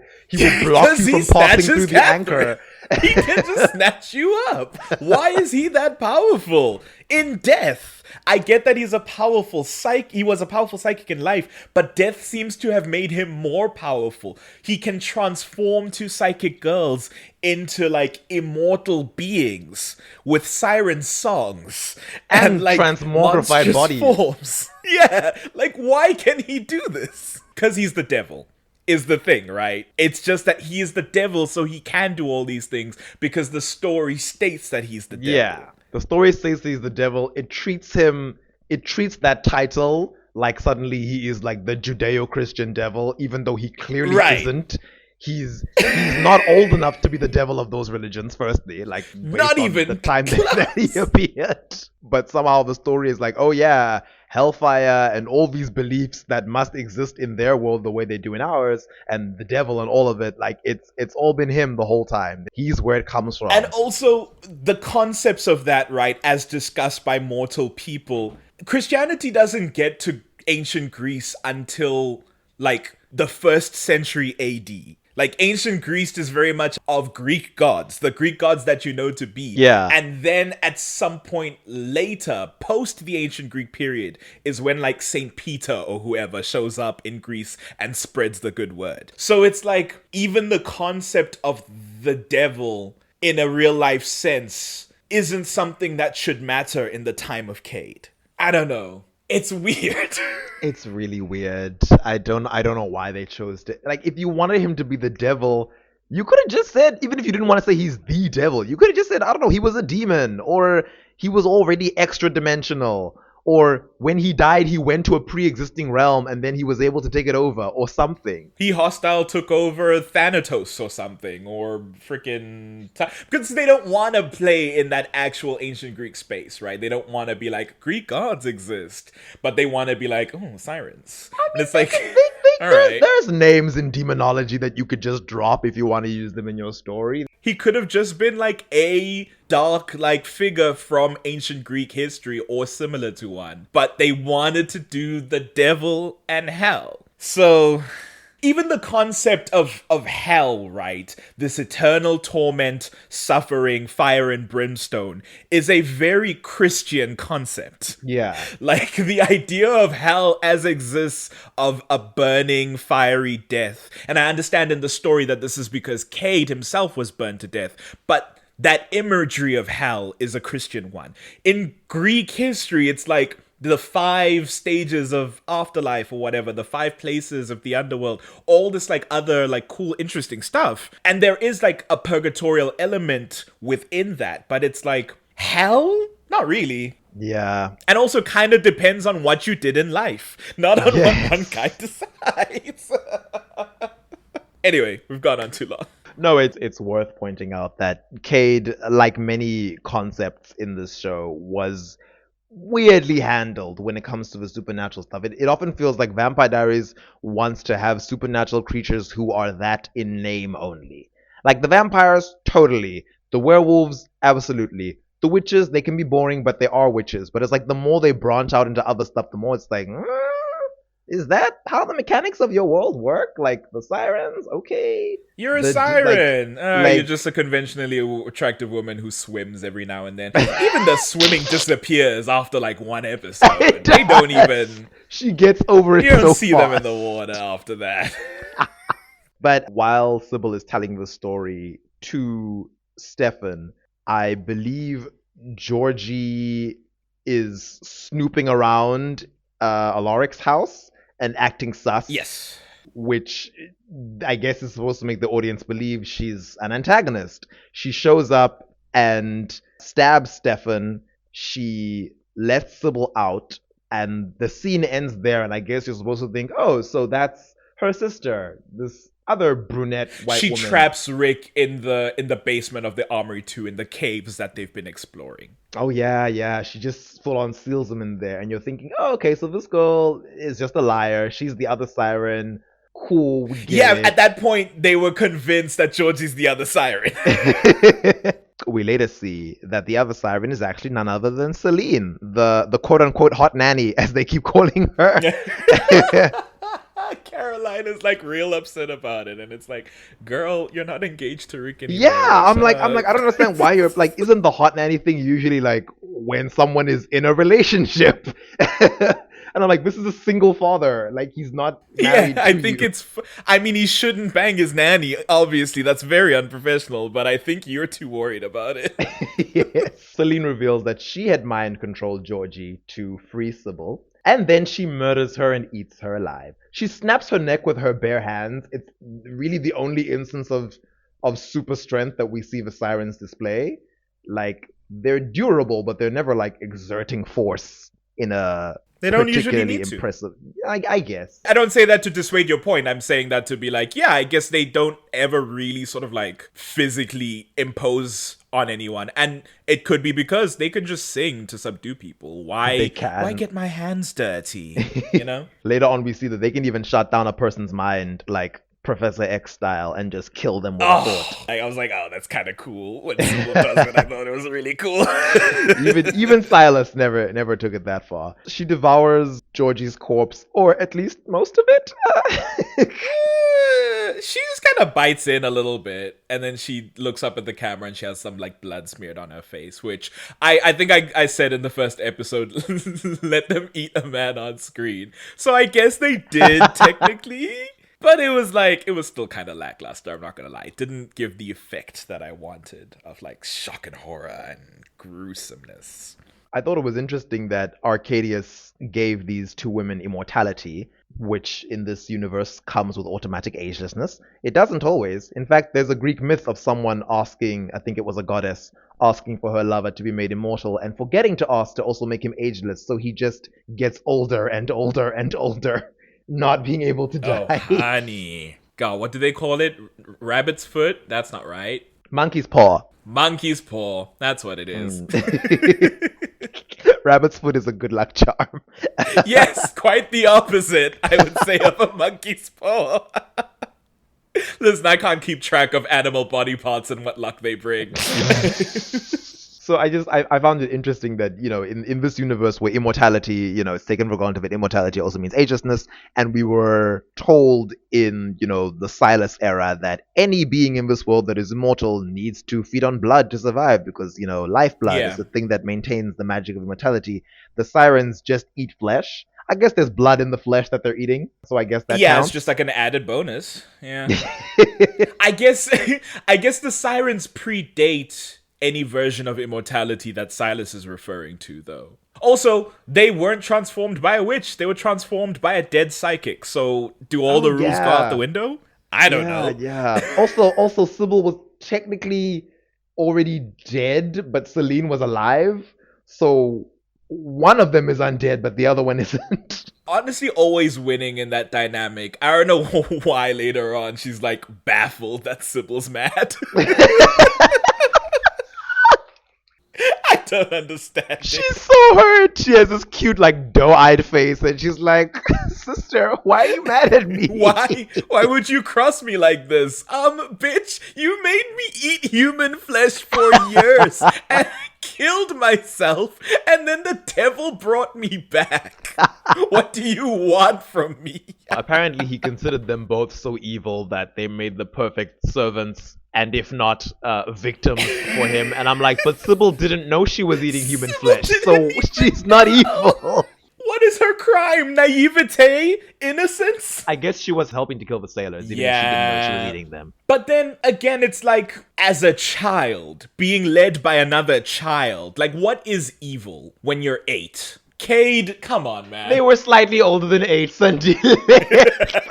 Those were adolescents.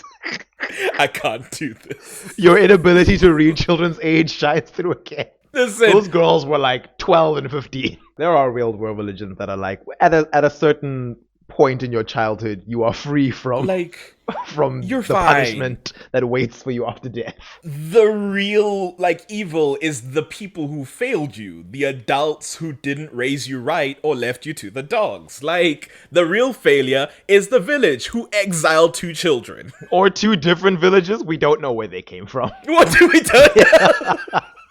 But elsewhere at this point, Damon and Matt Donovan have met up with Matt Donovan's long-lost father, Peter Maxwell, and they have discovered an heirloom from the Maxwell family that is this little metal ball. Smaller than a bowling ball, but bigger than a tennis ball, I'd say. It's like a bocce ball.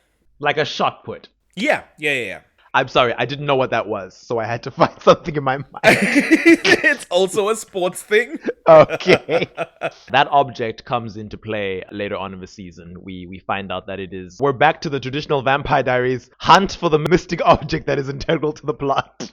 The Moonstone. Hunt for the MacGuffin. In the next episode, the group is mainly mourning Tyler because, Damon killed him, and by this point, Matt has discovered his body. And Alaric leaves the twins with Seline, who by now the audience is like, "Oh, you shouldn't be doing that." Absolutely not. Dramatic irony. And because Alaric has to be somewhere, Dorian becomes a character again. Also because Georgie's dead. Georgie is quote-unquote missing. And Alaric, in true Mystic Falls gang fashion, is like, I'm not going to tell this human that there are supernatural threats and, allow him to understand how high the stakes are and protect himself. I'm just going to be vague and say, hey, ring this tuning fork every hour on the hour. It's part of my research. It's not because I have an evil psychic siren trapped in the basement and this is weakening her. You just keep doing this. It's very important that you don't stop, but I'm not going to make you realize that this is a life or death dangerous situation. And then Alaric goes off. And unfortunately, while this is happening, Damon goes and speaks to Sybil at some point. He, in a moment of anger, hits the glass that she's behind and cracks it.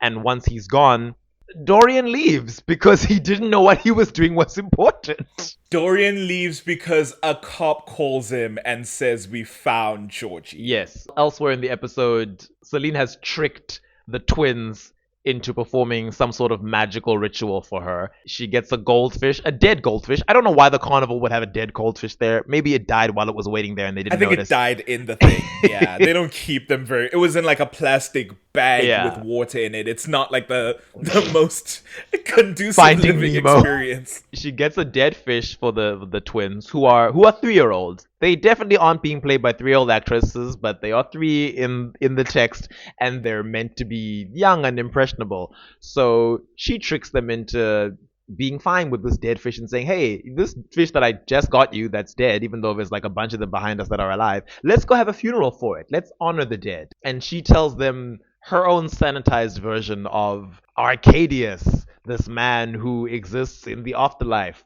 who likes when people, honor the dead by doing specific things with their body. Like, we're gonna set this fish on fire on this huge pile of wooden stuff. Don't look under it, there's nothing there. Yep. You were just gonna set this fish on fire. Don't worry about it.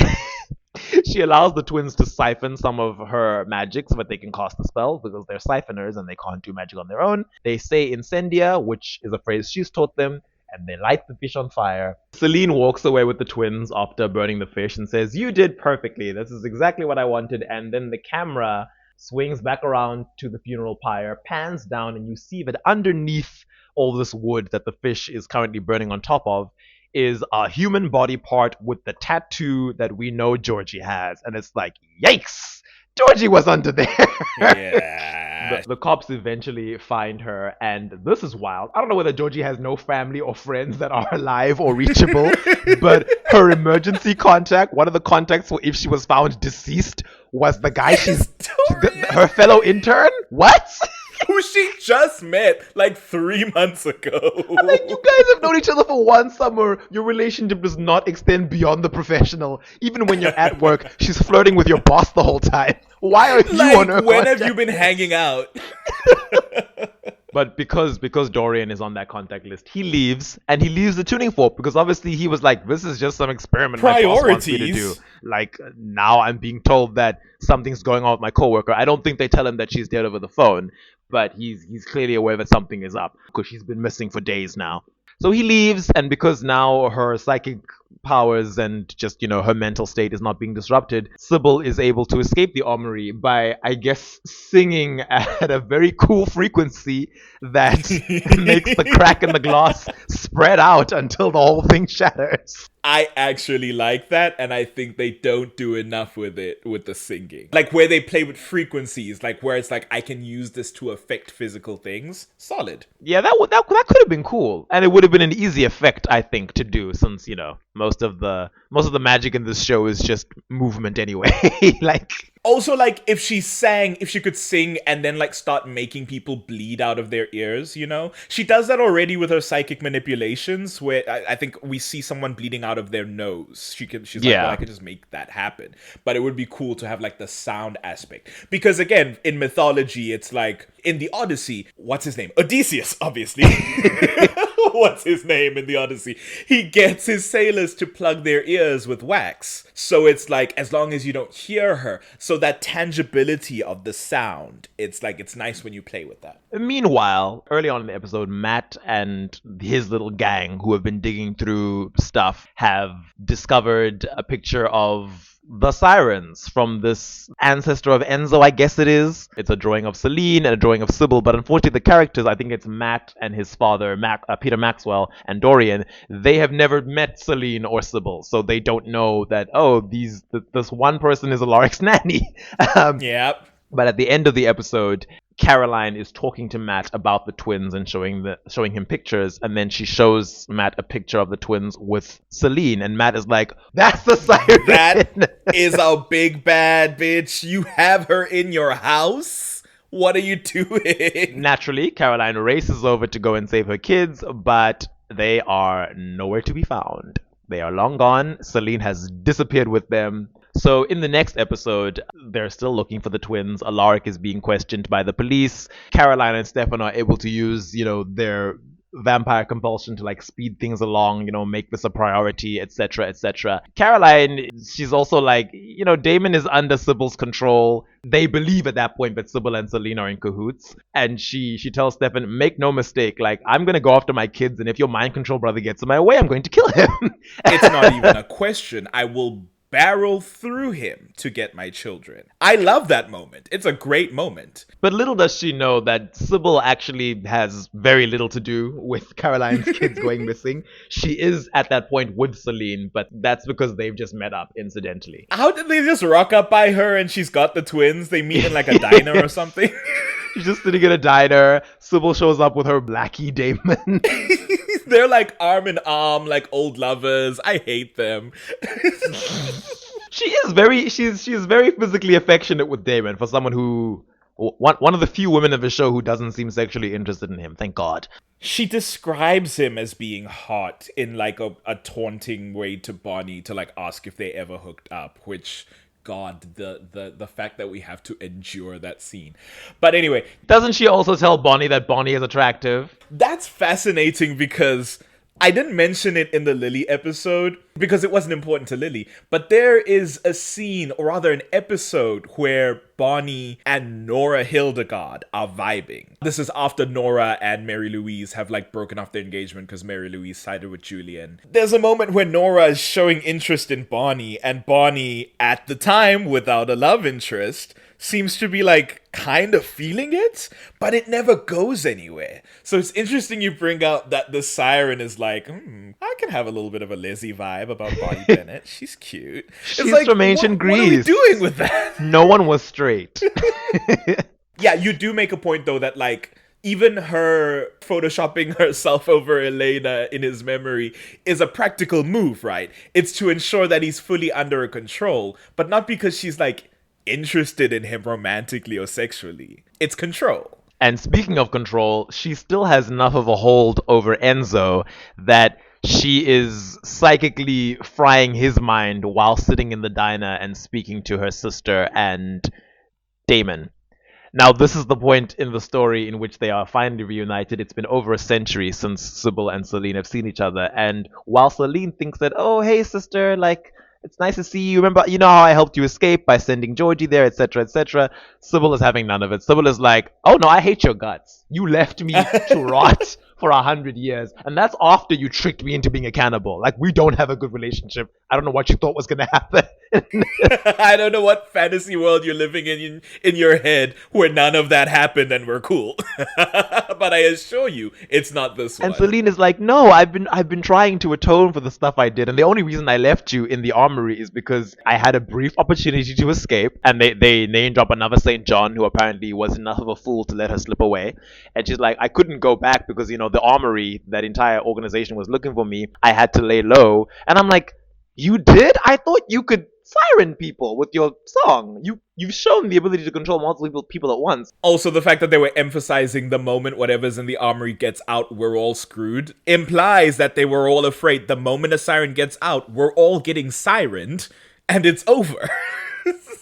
I guess maybe she was weak. Perhaps. But once she'd fed enough, she could easily have come back and sirened every St. John under the sun to get her out. She's making up excuses, and Sybil is having none of it. Sybil is like, I don't care what you've been doing for 100 years. I was in pain and starving in this immortal body, and you were doing who knows what. Seline explains to her that, oh no, I've been, cooking up a plan, and that plan involves these two siphoner twins. I'm going to groom them to be the next two employees for Arcadius, and I'm going to ask him to release us from not just our business deal with him, but also the eternal damnation of it all. He can have these two kids as his stooges. Yep. While Sybil and Damon make fun of her for thinking that Arcadius would want to work with a pair of 3-year-olds, she says, No, I'm playing the long game. Like, you blew my cover. I was going to be looking after these girls for at least another decade.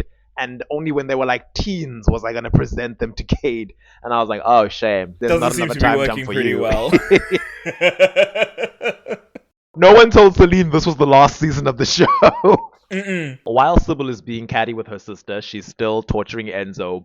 Disemboweling him. It's pretty wild. Yeah, she's in his mind, seemingly making him relive the pains of the Augustine era.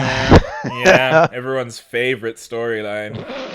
It's having an effect on his physical body as well, as the psychics seem to be capable of. Maybe that's the gamut of their telekinesis. They can make your body fall apart from the inside by attacking your brain. Well, that doesn't have to be telekinesis, right? Because our body is known to have psychosomatic reactions sometimes. That's true. Where a figment of the mind manifests as an ail of the body. I mean, he's bleeding pretty profusely for someone who can regenerate, so I have to assume. Yeah, the mind will do some crazy shit. It could very easily be stopping his body from regenerating, like actively preventing the part of his mind that controls his regeneration process. Every bodily function is just like a whim of some neurotransmitter, some automatic process that you don't ever think about consciously. Someone with enough psychic potential can just go, stop that. Giving X-Men. It's one of the things I don't like about the X-Men, where often a telepath will just be able to essentially shut down any bodily function of anything with an organic brain, including some of their powers. And I'm like, there are things like telepathy is about thought. And there are things in the body that we don't think about. Like, you don't have to think about growing. You just grow.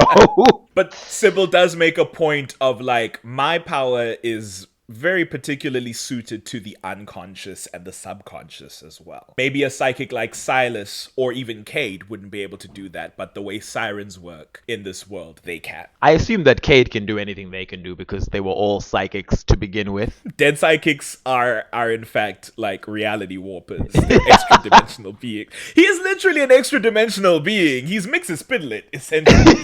He can just kind of do whatever he wants. Oh, I was not expecting that. Yeah, it's a deep pull. Flawless pronunciation of his name as well. Thank you. That name has an insane spelling. So Stefan digs around inside Enzo's mind with his own psychic powers, which, as you said, they suddenly remember that vampires can do that this season. And he figures out where Sybil is, that she's in a diner in Oakwood, and Caroline and Alaric are sent to go and find them. Meanwhile, there's an Amber Alert that goes out, and everyone in the diner gets one on their phone. I don't know how Amber Alerts work. We don't have them in our countries. One thing you can trust about the US of A, a little white child goes missing, the entire country will be up in arms. So that Amber Alert spread quick. And people immediately recognize that Seline and these two children are the ones that are being searched for. Sybil is like, well, it looks like you've got a lot of work to do. But I love that even though Sybil is being snarky, she's well aware that Seline can handle this. Like, she's like, yeah, you've got the power to deal with this situation, but it's just funny to watch your plan keep running into obstacles over and over. Yeah, she's sitting there like watching, oh wow, what a shame. You have to clean up your mess. You've got to exert some effort. Oh, tragic. Again, I feel like she should have a mimosa in her hand and just like sip as she watches.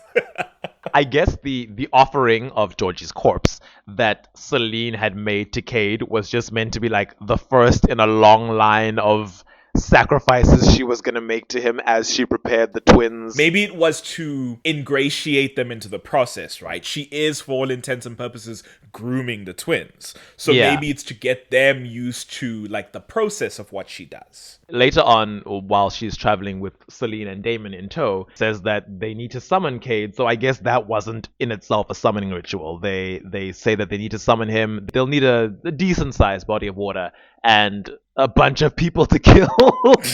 A couple of human sacrifices, no big. They stop at a motel that happens to have a pool and some seedy-looking residents. And what does that mean? They say that, I mean, they're all evil, right? It's Damon, Sybil, and Seline, so it's like no moral qualms there, but like, why is that justification enough that like, yeah, we can sacrifice these guys? Seline specifies that, they need to be bad people for the sacrifice because Cade doesn't like good souls. And Damon is like, well, look around. These people are not the best. And I'm like, Damon, how do you know that? How do you know? Very prejudiced. Because they're at a motel? Okay. God, you fall on hard He just times. looked at the way they were dressed and he was like, these people are shady. They do manage to summon Arcadius. Does he come there in physical form or is he sort of like a psychic projection? I have to assume a psychic projection because later when he is physical, they are surprised. Yeah, they're like, So oh I my have to gosh, assume he's here. astral projecting. He must be astral projecting from hell. Ah. Long distance. Which is such a statement. He was to on the say. call. Astral projecting from hell. Got on the horn from hell.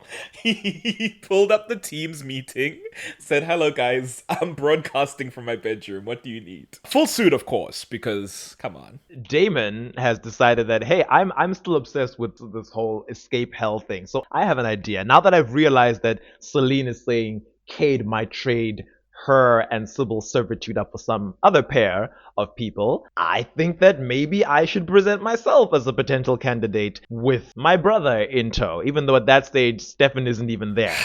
But My brother, who I'm perfectly happy to sell out.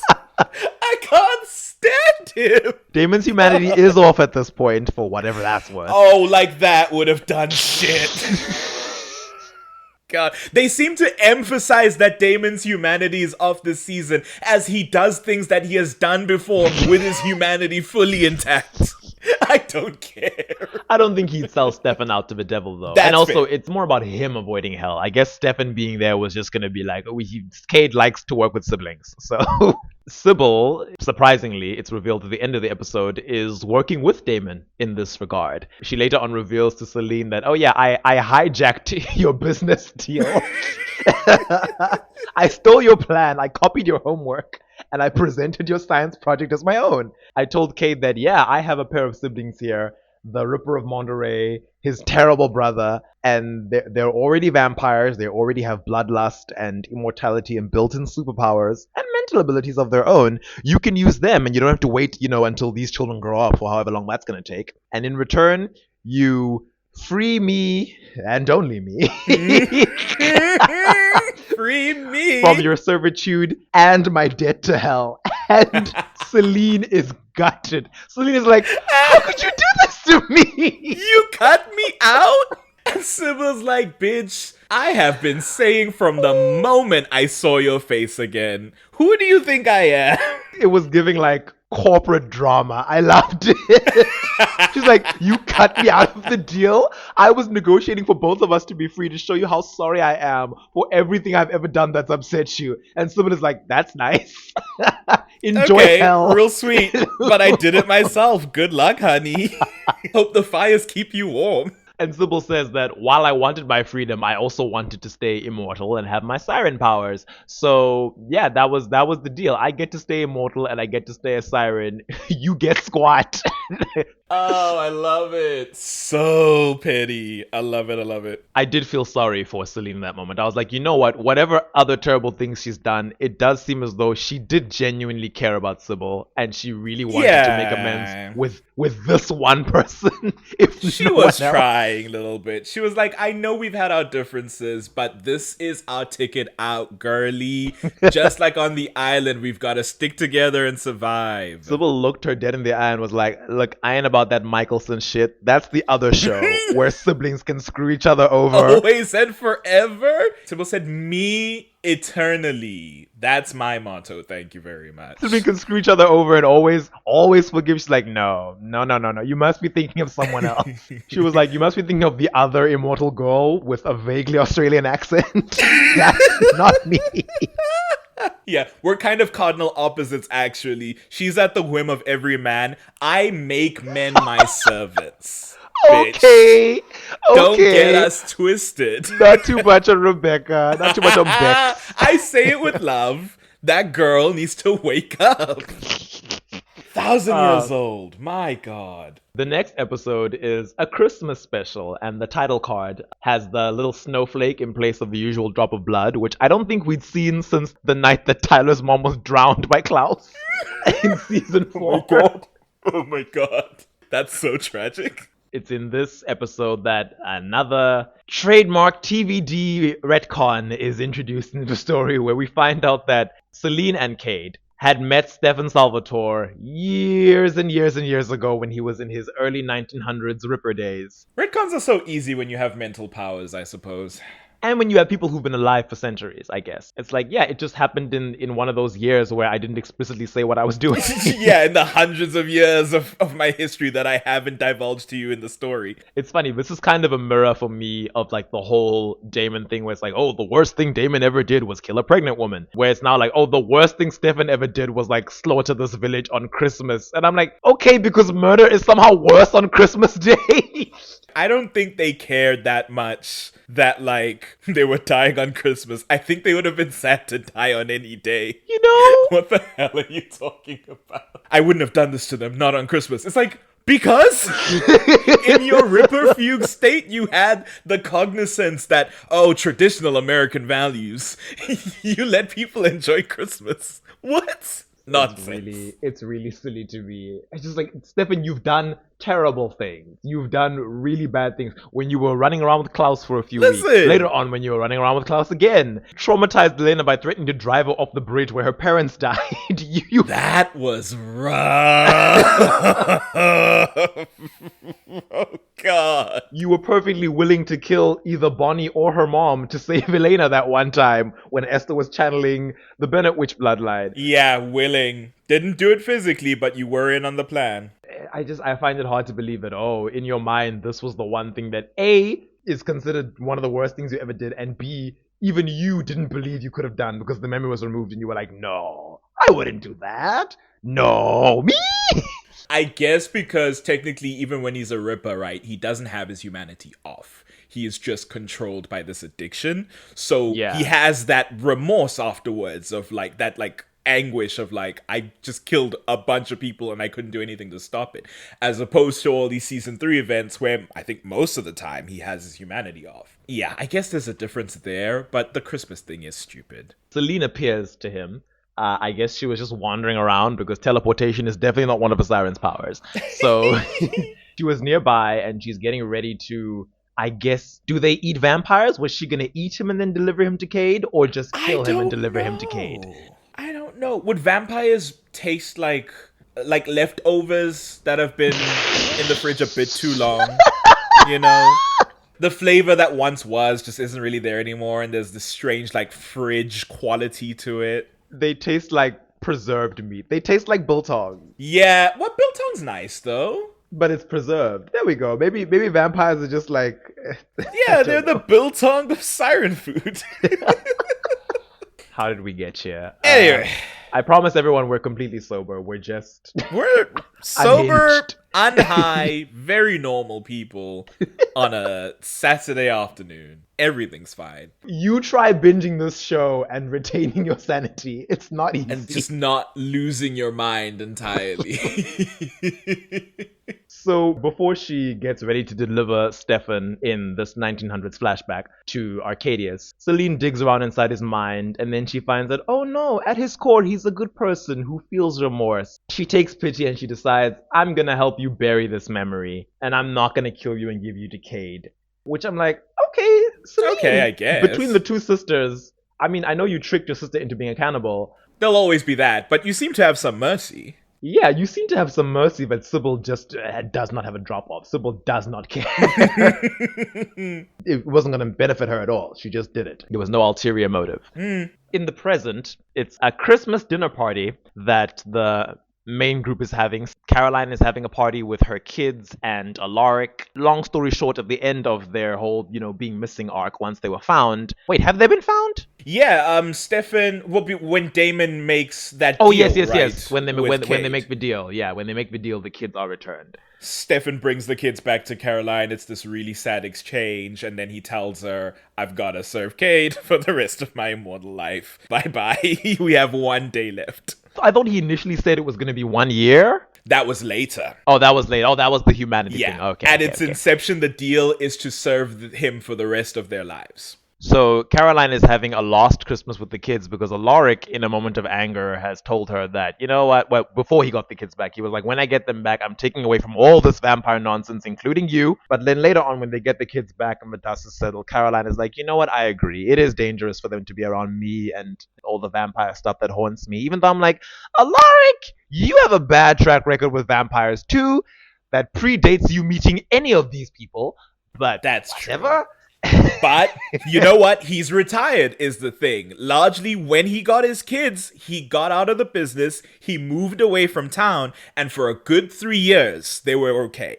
And then the Mystic Falls gang brought their shit back into the mix. So he allows Caroline this one last Christmas with the kids. And then Matt and his father come along because Matt is reconnecting with his dad. And Damon and Sybil invite themselves over because Damon, when Damon has no humanity, he just likes to psychologically torture people. He just likes to bother everyone with his bullshit when nobody wants to see him. I will say this about them just like gate crashing the party. Sybil as like the new girlfriend who doesn't fit the family vibe, and Caroline as the long-suffering wine mom trying to keep this party together. Their dynamic is so good in this episode. It's so hilarious. During the dinner party and all the preparations for it, Caroline is trying to figure out where the tuning fork is because she knows that Sybil has it. She manages to trick Sybil into mentioning where she's been staying because she knows that, oh, you know, this thing is like her one weakness. She'll obviously be keeping it close. She sends Bonnie and Enzo to go and search this house that Sybil has been staying at. At the dinner party, Sybil and Damon are psychologically torturing people by trying to figure out who here deserves to go to hell. It's Matt's dad. He's seen as the worst person there. Yeah, he did abandon his kids and his wife. And it seems he abandoned them before Matt was even born. Yep, that was crazy. Like he was in utero. So I was like, wow, so you had like a 1 or 2 year old daughter and a wife and an unborn son, and you were just like, nah, bye. So they didn't know him at all. Peter Maxwell, you suck, dude. Yeah. In the meantime, Stefan has been killed by Damon, which is a whole thing. He can't die properly now, even by vampire standards. He dies, he goes all grey and dry and veiny, but his consciousness is transported to some limbo where Cade meets him. Explicitly because of the deal with Cade, they now have this deathlessness that the sirens have. Arcadius' combo with Stefan, it's not especially relevant to the sirens of it all. They're trying to doctor the deal a bit and be like, hey, instead of an eternity of servitude, how about I give you 1 year with my humanity off? Because you know I'll mow through enough people for a lifetime if you give me 1 year with my humanity off. And Cade is like, sure, we can do that, but I'm only saying that because I believe that after a year, you won't want to turn it on. Meanwhile, Alaric's twins, Josie and Lizzie, keep asking about Seline. We find out that there is actually a supernatural reason for this because when Bonnie and Enzo get to the house that Sybil has been staying in and they're snooping around in her absence looking for the fork, they find out that Seline is already there. Enzo can't enter because he's a vampire, but Seline is there mind controlling the residents, and she tells the owner to invite Enzo in, and she's like, hey guy, I know it's been a while. I'd like to propose a ceasefire. I was trying to save myself and my sister. She screwed me over. And apparently I'm still going to hell. I'm having my come to Jesus moment. Yes, I've decided to come to Jesus to repent for all of my sins. And hope that if I do some good when I die, I won't end up in hell. Which is strange because we've already been told that's not how it works. That's not how it works at all. Cade in that episode is telling Stefan, it doesn't matter how much remorse you feel, how much good you've tried to do since this moment. You were set for hell the moment you became the Ripper of Monterey. And Georgie, our one-off character, did like one bad thing in her life, and she was destined for hell as well. So Yes. the mechanics of the afterlife are harsh in this world. Like, damn. Seline basically says, I'd like to do some good, so I'm switching teams and joining the good guys. This will be a recurring setting for her in this. And I mean setting not as in like a place, setting like a setting on a device. Fickle and confused and doesn't know which team she's playing for. Oh, God. But yeah, she's like, listen, I'm trying to atone. I'm making a reverse chronological list of everyone I killed. I don't know what the goal is for that. I guess she's just doing what Stefan used to do. Yes. And hoping that that'll help. I think maybe that should have been the sign that this atonement thing was BS, right? Because like she's just making the list with no context of what Stefan's process was. I'm impressed she remembers all those names though. She's been alive for dozens of centuries and she remembers them. I'm like, wow. Seline informs Bonnie and Enzo that if they want her help, because she has the tuning fork that they can use against Sybil. She needs them to convince Alaric to let her remove her influence from the twins' minds. She says that even though she's been physically separated from them, you must have noticed that they still seem attached to me. And I'm like, oh, that's why they're being so irritating. Okay, so there's a supernatural reason for it. It's very I've nursed them at my breast kind of vibe, right? Where it's like they imprinted on her. I guess Yeah, that exactly. ritual where she had them burn Georgie's corpse in offering to Cade was the start of something, because she says, "Oh, I've started some process that now needs to be like undone. We can't just leave the program open. running in the background. Like we need to like manually it's close using it." up too much data.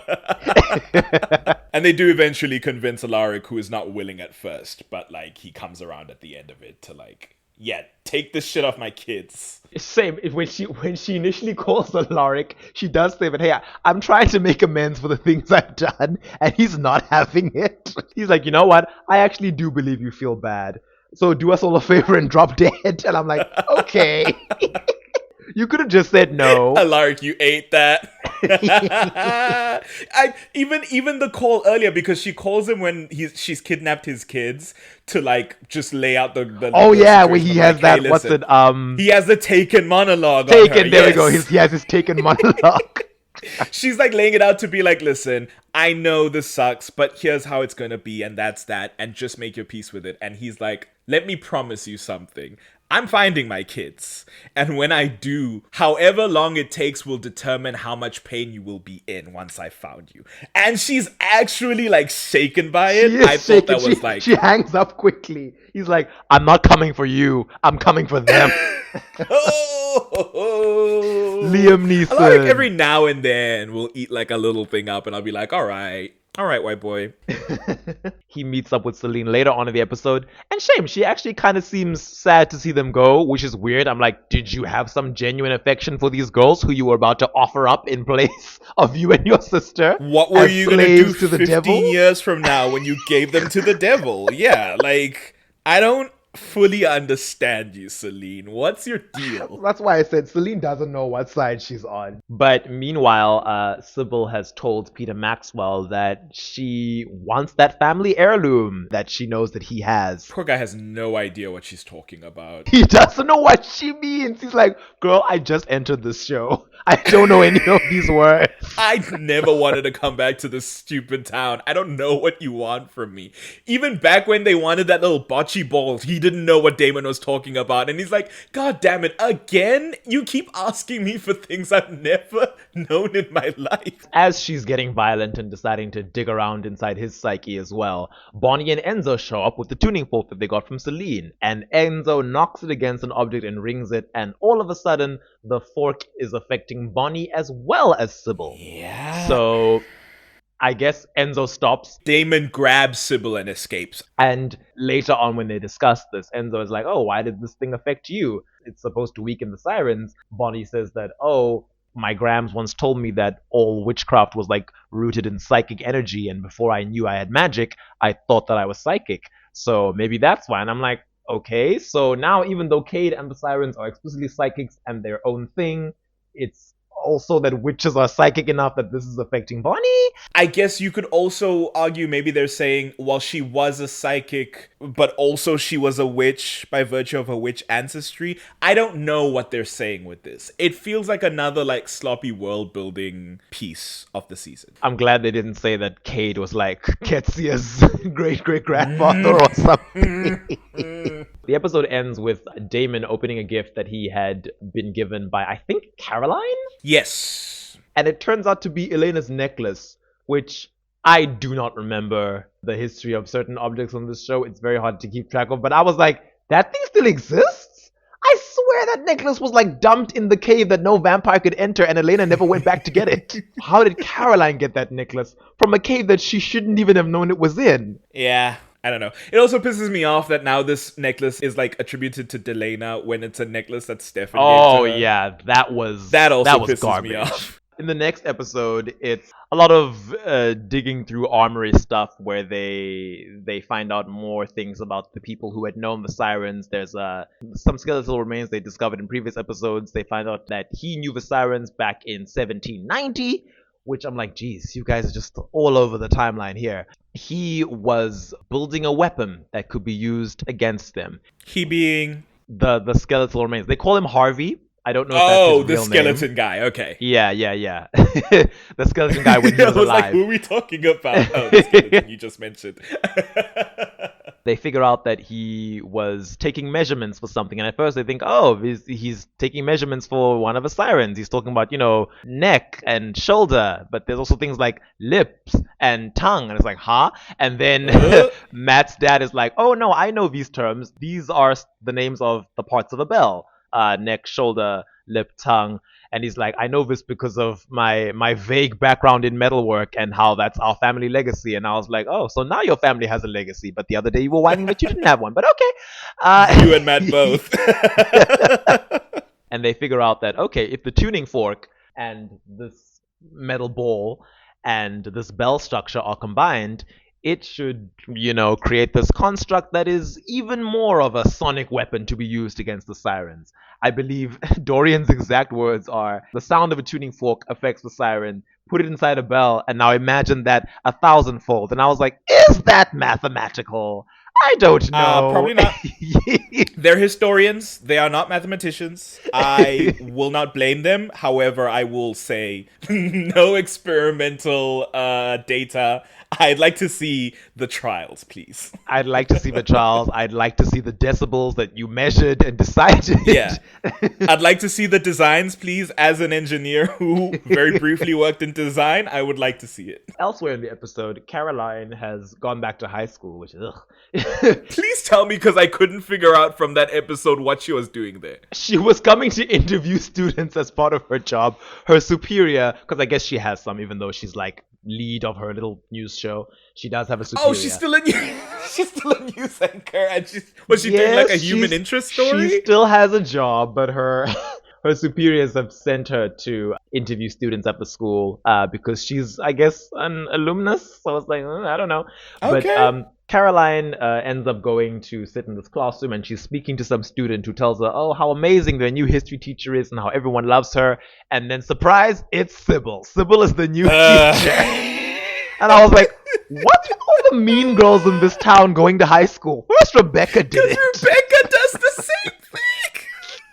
They really are cardinal opposites. They both go back to school to do this mean girl shtick that no one cares about.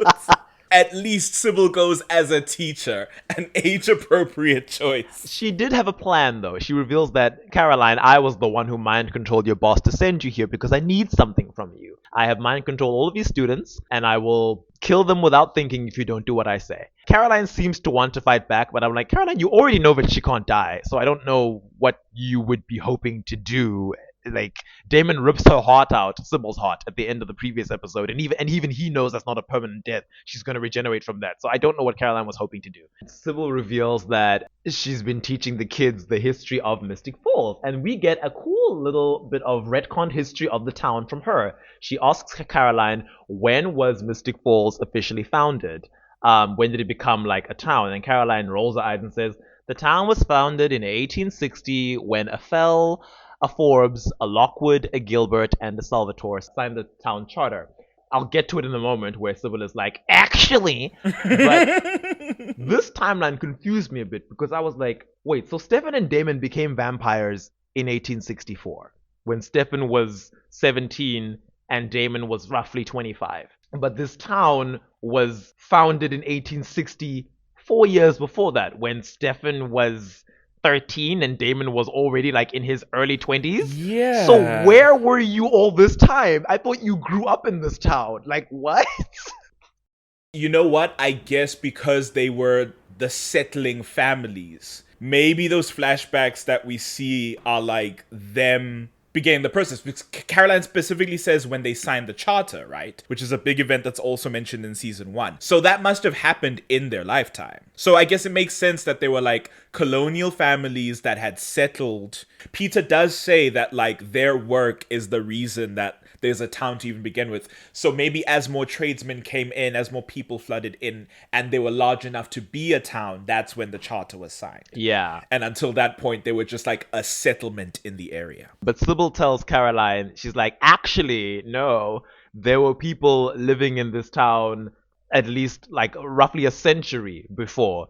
In this season, it's explained that those people were Peter Maxwell's ancestors, by extension, Vicky and Matt Donovan's ancestors, but also the Bennets who were around at that point in time. I assume that they weren't all Bennett witches, that some of them weren't related to Bonnie, because the 100 Dead Witches, as they are presented to us in season 2, are not meant to be related to Bonnie. It's like, oh, Emily was burned on this spot where 100 Dead Witches had already died previously, and only in this season do we learn that actually one of those 100 Dead Witches was a Bennett, Beatrice Bennett. How she's related to Emily is anyone's guess, because Emily came from, Salem? Yeah, didn't Emily... Wait, because then that means Beatrice and Emily are around at the same time. Beatrice burns in the 1700s, like 17 something. Oh, I see. Emily is killed by the founders, John Gilbert and co., in the 1860s after Catherine has faked her death and Stephen and Damon have turned and assuming Emily is a descendant of Beatrice's... She must have... Her descendants left town. But she dies in Mystic Falls and Emily comes from outside into Mystic Falls. Yeah, that's a bit odd. It is odd. I guess people can move. I don't know. It's just... Yeah, and come back. It's like, yeah, we used to live here, and now we're coming back. It's like, okay. Yeah, it's just weird. It's weird because the Bennets are never treated as a founding family. As we've discussed. The prestige of being a Bennett witch is purely in the supernatural world. And it's actually strange that Matt mentions to his father that, oh, it turns out the Maxwell are a founding family of sorts and actually predate the 5 main ones of the Salvatores, the Lockwoods, the Fells, the Forbes, and Gilberts. And he's like, growing up, all my friends were part of the founding families club, and I always felt excluded. And I was like, all your friends? Bonnie wasn't. Not to mention, Bonnie's ancestors would have been slaves in your lovely Virginia town. So I don't know why you're crying, Matt. Get that blue chip off your shoulder, buddy. You're still a white man in a southern town. Relax yourself. So yeah, Sybil reveals that 100 years ago, 100 years before 1864, these witches had burned here, which we already knew, but then she reveals that, oh, this is also linked to the Arcadius siren plot of this season, that those witches had been magically making weapons to be used against the sirens. Now she wants that weapon back. It is a bell that was made by Ethan Maxwell, ancestor of Peter Maxwell and Vicky and Matt Donovan. And she has mind controlled this class. And she tells Caroline that, okay, so yeah, I'm going to make these students tie themselves up, douse themselves in gasoline or turpentine or whatever flame accelerant it is. And she's like, if you don't get me what I want, I will make them barbecue themselves on this very spot where the witches died twice. They are set up on stakes. They are tied up like witches to burn. Caroline now has to figure out where these missing pieces are and get them to Sybil because, yeah, mind control is a really difficult supernatural power to circumvent. Even with vampires, because I'd forgotten, or I guess I'd never thought about, once someone is compelled by a vampire, you can't as a vampire compel over that. Yeah. Which I think is fascinating. They're searching for this bell, which is in this town. I love how everything loops back to like the same 5 settings. It's the founding family, the Wickery Bridge, the Bennett Bridge, bloodline, baby. the 100 Dead Elena's Witches. not even here, but we're still on this Wickery goddamn bridge. And we find out that the bell was yeeted off the bridge in one of those bi-monthly founders parades that this town is obsessed with. It was yeeted off the bridge by Peter Maxwell. I'm sick of hearing this shit. I'm throwing it overboard. And I was like, you know what, Peter? You and me both. He threw the bell off the bridge. Matt tells Caroline that, yeah, the bell was in the water decades later when they dragged the water. I think after Elena had gone over the second time. They found the bell and they kept it in storage. So it had been the property of Liz Forbes up until her death. And it is among the stuff that she willed to Caroline after she passed away in season 6. One thing I will say about the Peter Maxwell revelation of like, oh yeah, I yeeted the bell off the bridge. He's like, I hated how, you know, they would get some founding family member, quote unquote, one of the official 5, to like ring that bell while two losers stood on the side dressed as Civil War soldiers. And I was like, no, dressed as Confederate soldiers. Say the Be name. specific, Peter. Be specific. Because we saw Tyler Lockwood in that outfit in season 1. Okay, you can't cloud us from the truth. We know what you did. And we know that's not the part you were pissed about. You were pissed that you weren't ringing the bell. Wild. But Caroline realizes that, okay, so the bell is going to be with the stuff that I have in storage that I inherited from my mother that I haven't opened yet. And she takes Sybil to go and find it, which means Sybil is no longer in the vicinity with these children who've been mind controlled. She does, however, tell Caroline that if you try any shenanigans with a thought, I can kill these children. Oh, long range Bluetooth, baby. I've got Wi-Fi. I've got satellite signal on my psychic shit. Okay, don't cross me. Earlier in the episode, she demonstrates the ability to just shut down a boy's brain, telling Caroline that even you trying to heal him with your blood won't work. I have switched him off like on a neurological level. The healing blood won't work. But thankfully, she's distracted enough that Matt and his father are able to show up and free the students while she's off with Caroline. They are unable to find the bell, Caroline and Sybil, because finally Seline got one over on her and stole the bell before she got there. She leaves her a note being like, looking for something, sis? Love, Seline. It's at this moment that she has once again shifted because she's not doing this for the benefit of humanity and society. Now she's going against her sister in revenge. She's completely switched her motive. Seline said, there is nothing I do better than revenge. It's really funny. It's like, Seline, you've spent the last 2 episodes convincing me that you really did feel bad for what you'd done, even though you were going to sacrifice 2 toddlers to Cade in a few years. But you felt bad about everything that was like essentially outside of your control and how far things had gotten, and you were going to atone, if for nothing else, simply because you're scared of going to hell. And now suddenly you're like, actually, screw it. I'm just going to screw everyone over. She's not as sane, and she's not what you think. She's an actress. What's the new lyric? He was the moth to the flame. She was holding the matches. Burning all the souls for Cade. It worked. Is It better works. than Revenge the Siren song? Oh my gosh. We just cracked something. Now I'm wishing that Sybil had been singing a Taylor Swift song in that scene where she breaks the 4th wall. Imagine she starts singing Bad Blood as she's making Damon murder his friends. That's so cool. In the next episode, Sybil, knowing that she's lost the bell, is like, okay, that's fine. I still know where the ball is because I know that Damon has it. He stole it from Peter Maxwell earlier. And she calls Damon. Damon isn't particularly interested because he and Stefan are doing their own thing, going on a killing spree. Because they work for Cade now, not for her. But his psychic connection to her is still deeply ingrained enough that he feels this drive to go and give her what she's asked for, even though he's clearly unhappy about it. And he's telling Stefan, I don't like her, I don't care about her, but I can't get over this conditioning, even though, this Elena necklace is putting a few cracks in my mind control and in my no humanity setting. It's not enough. So he does go to Sybil. What is Seline up to that episode? Matt and Dorian are using the fork to distract her. Dorian's like using it to unsiren Seline because she killed Georgie. He's like pissed about that. Oh, yes. I was like, oh yeah, that happened. I didn't know you cared, Dorian, but okay. But then she convinces him to come back to Matt because now they know that the bell... Is this where they learn the bell comes together in 3 parts? No, they already knew that. I'm not sure. It might have happened before that. Like I said, this season is mind-numbing at points. It's amazing that I've been able to recall anything at all. She convinces Dorian of some sort of plan that they have together. Dorian, Matt, to essentially take Sybil down. They're very much like, why would we believe that you would help us assemble a weapon that can hurt a siren? You are one of the 2 sirens in existence. Is Seline the one who tells them what the bell actually does? How it is that it kills a siren when you put it together? Oh yeah, because I doubt Sybil would have told them. And suddenly she's evil again when she's telling Exactly. She's like, tee, I'm an antagonist.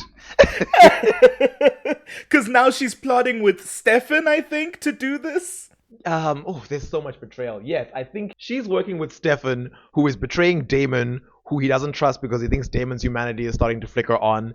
Damon is still like flashing back to his time with Elena because of his necklace at that point. This is the Miss Mystic pageant, which is, of course, that had to come back. Stefan starts to be like, Damon, not sure how devoted you are to us being the bad guys right now. Because then Damon finally confronts Sybil at that Mystic Falls pageant, whatever. And knocks her with that metal ball. He whacks her over the head. It was satisfying. With the I'm not gonna lie. I was like, she has been so annoying and unhurtable. Like, not annoying as a character, just it's annoying when a villain annoying is to invincible. deal with mechanically, yes. Yeah. And it was satisfying watching Damon, who she's so convinced is her little precious puppy lapdog at this point, knock her out, and she doesn't get up for a while. Oh. So this whole time, Damon thinks Stefan's been talking about Sybil's influence over him, but Stefan has been talking about Elena's influence over him. That even as a memory, Elena's holding him back from like Stefan's now plan as a non-humanity servant of Cade to just tear through all of the world. And so he's like, well, you're not reliable to me anymore. And then he just kills him and steals the bocce ball and gives the bocce ball to Caroline because he doesn't really care about the bocce ball. He just cares about, I guess, turning all the Miss Mystics into vampires. It doesn't matter. That goes into its own thing. But the bocce ball is with Caroline now. Stefan properly kills Damon, since now they can come back from proper death on account of their deal with Cade. And later on, Caroline properly kills Stefan. She stakes him as well. That's pretty satisfying. She flings this thing, because this whole time she's just been trying to negotiate with him, and it's finally just like, oh god, just die for a couple hours, please. And then I guess eventually Damon just like wakes up, but Sybil hasn't woken up, because at the end he chains her up in like the Salvatore cellar or something. In that kinky Salvatore cellar where everyone has been chained up at this point. I don't know, like, maybe Matt hasn't been in there. Probably not. He's angry at Sybil, but she's angry at him because she's like, what is this relationship if I'm not controlling you? Yeah. How dare you regain agency? I didn't allow that. She's broken. Very annoyed that she can't control him. She's like he is now fully broken, free of her control, it seems. Maybe a combination of the anti-siren objects that everyone's been playing with lately and, you know, the Elena of it all. But either way, Sybil's like, okay, fine then. You know, if I can't control you, fine, screw this. And she mentally forces him to turn his humanity back on so that he'll feel guilty. She said, if you want to be a whiny little bitch so bad, take back everything that you did. Hold it now in your mind. Confronted with the idea that he's going to burn forever for that. He's been someone who has lived his life free of consequence, and now that there are consequences, now he's terrified. So that breaks his brain. Like, oh no, I'm going to hell and Elena will be angry at me. And he spends most of the next episode catatonic. Catatonic with a K. That was him in season 1 when he found out Catherine wasn't in the tomb. Nice. Various people have to attempt to enter Damon's mind and fix him. Caroline goes in with Bonnie and tries to see what's going on, but they can't get through to him. Eventually, they go down and they visit Sybil, because anytime you lock someone in the Salvatore cellar, you know that eventually either you're going to slip up and they escape, or you're going to have to go down and make a deal with them. Yep. So Sybil says, yeah, I'll fix Damon if you give me the bell. And I'm like, oh my gosh, this woman is obsessed with this bell. She's so scared of it, she could just leave town. She's no longer beholden to Cain. She's still immortal. Why is she here? Because Seline says the bell will destroy everything in a certain radius with hellfire. Oh, so yes, with a certain number of miles. So yeah, why don't you just leave? It's the curse of Mystic Falls. No one ever leaves Mystic Falls. It's a whirlpool. A vortex. Once it sinks its hooks into you, you're just there forever. But yeah, I like the scene of her guiding them through Damon's mind. I like the visual of her standing behind him with her hands on his temples, like almost like an Emma Frost. She's even wearing full white in that scene. Just doing like, I'm doing my psychic seance almost to guide your spirits through Damon's psyche. I don't know, it's just a really interesting, cool setup. We get to see psychic manifestations of Vicky Donovan, Sheriff Liz Forbes, Tyler Lockwood, Sheila Bennett. I was like, you can't convince me that Damon feels guilty about Vicky and Tyler. But Sheila? There's no way Damon blames himself for that. Not only that, how many times has he interacted with Sheila for him to have a convincing subconscious manifestation of her? You can't convince me that Sheila is not like a microaggression, is not just like racism. Damon's up there in his subconscious putting on a black scent, doing his most stereotypical impression of an older black woman. Like, he didn't know Sheila like that. Maybe when he and Bonnie were bonding in Kai's prison world for 4 months, she told him about her grandma. I guess. Maybe she was like, hey, you know my grandmother who died because you were trying to get Catherine out of a tomb she was never in? Let me tell you about her. You know my grandmother who's the only reason you and I are alive right now? Because she got us out of the collapsing my grandmother who side. saved your life. Still though, I feel like it's psychic blackface and I don't like it. I don't feel good about it. So him being Vicky, is that psychic drag? You know what? Why not? Him presenting as Vicky, as Liz. Liz is actually the highest form of drag because not only is he presenting as a woman, he's presenting as like a butch woman in a police outfit. Like, there's so many layers to that. That's fascinating. Damon in a blonde wig and a police uniform. It's the same haircut. He doesn't need to change it. Post Liz Forbes' death, Damon's haircut does start to approach like the Liz Forbes look. In honor of her. Sybil says that, Damon has trapped himself in a mental illusion of hell because he's convinced himself that's what he deserves because he feels guilty. And I'm like, okay. You'll never convince me of that, but that's the story that's happening, so that's what we accept. Caroline, meanwhile, asks Matt to bring the bell to Sybil. Because in this show, they're constantly just like, oh, hey, you know how we have this enemy? Well, they made a threat. I need to do something for them, or they have something I want. Let's just throw our usual priorities out the window and you bring me this dangerous thing we're trying to keep from them. Season 8 feels like a lot of recycled material in retrospect. It's hitting a lot of the like greatest hits, but like a cover version. It's like a cover band doing the greatest hits of the band it's you the actually Sirens, like. The cover band called the Sirens. Yes! The Sirens are putting on a concert and it's covers of the previous seasons and it's not very good. All the greatest hits. How is it that they snapped Damon out of it? Is that relevant to Sybil? Yeah, they're convinced because of Sybil that like they need to forgive Damon for the shit that he's done in order to snap him out of his guilt, like folie, not folie à deux, it's just one. Folie à un. I don't speak French.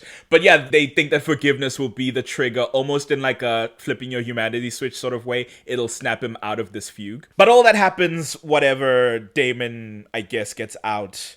What happens to Sybil after that? What does Sybil do?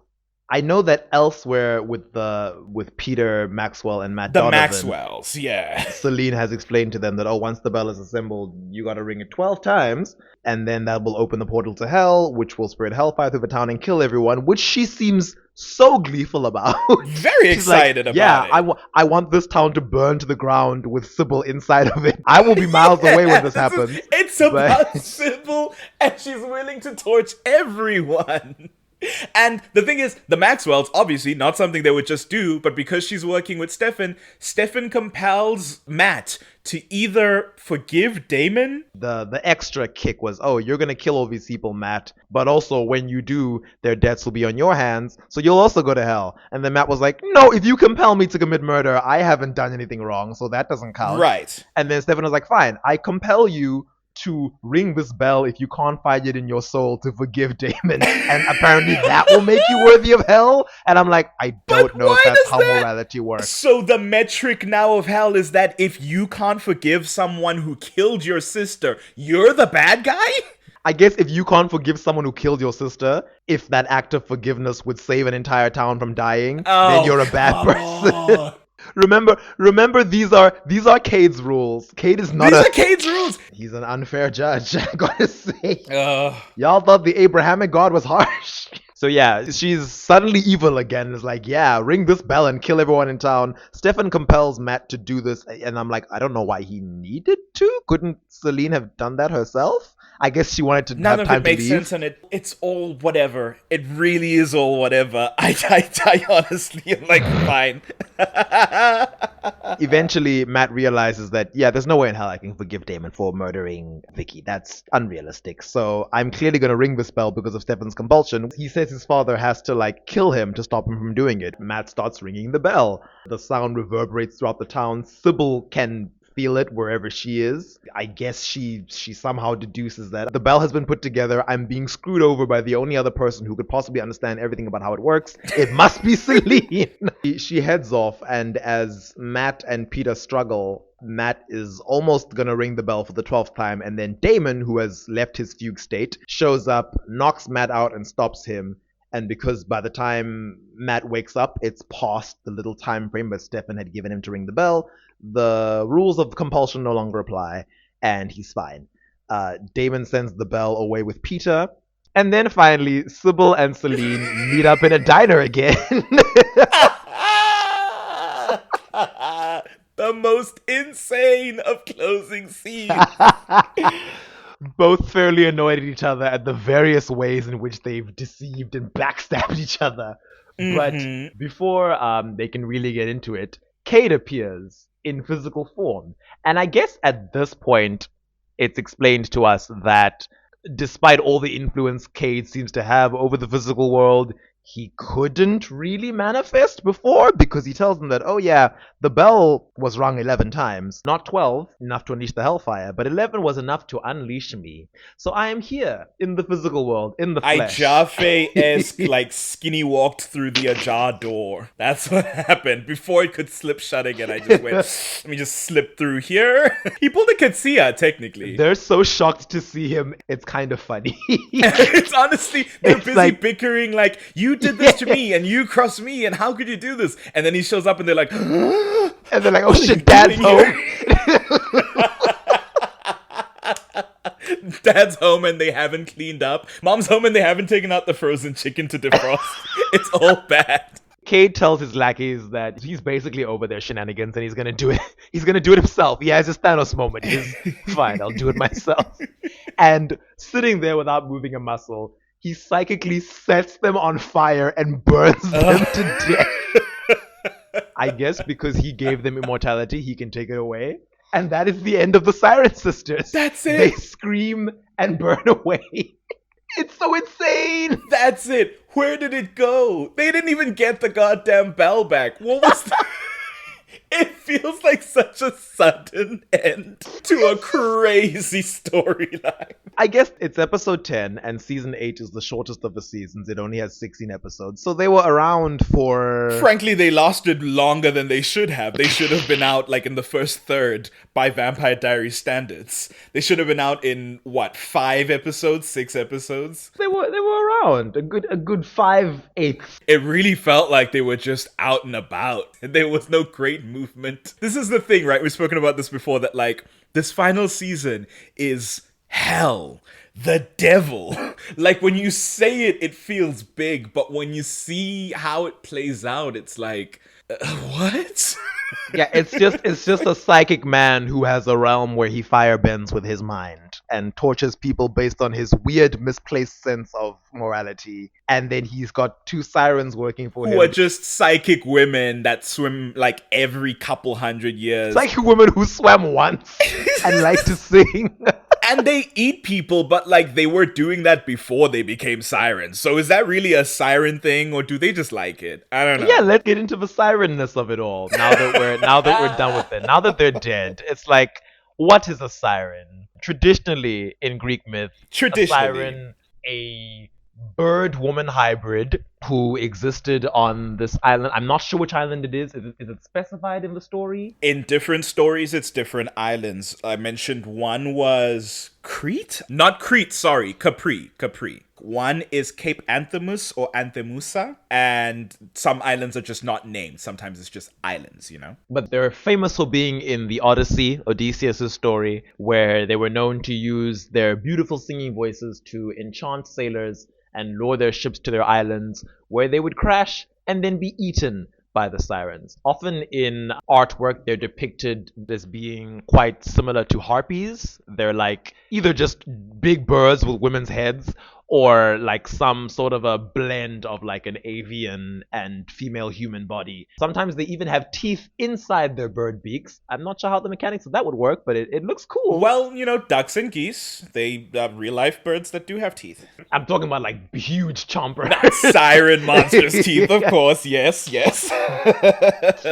But in myth, they're known from the Odyssey, where Odysseus wanted to hear their music but didn't want to die. So he told his crew to seal their own ears with wax, then tie him to the ship's mast so that he would be unable to move but able to hear their beautiful song, and his crew would be deaf and therefore not able to hear the song, and he could just like pass by, hear it, and then I guess they'd untie him when they were done. Odysseus, the original white boy who will like descend into a cavern through the narrowest passage just to see what it's like do the riskiest shit that no like sane, self-respecting person would risk just for the thrill. So sirens are an interesting creature, and over the years, because of their presence on an island and their association with water, because they lure sailors who are, at sea and they crash on the shore, they have become conflated with mermaids, the aquatic sort of semi-aquatic setting of their story, as well as the fact that their powers are based in their vocals, and mermaids are often associated with singing,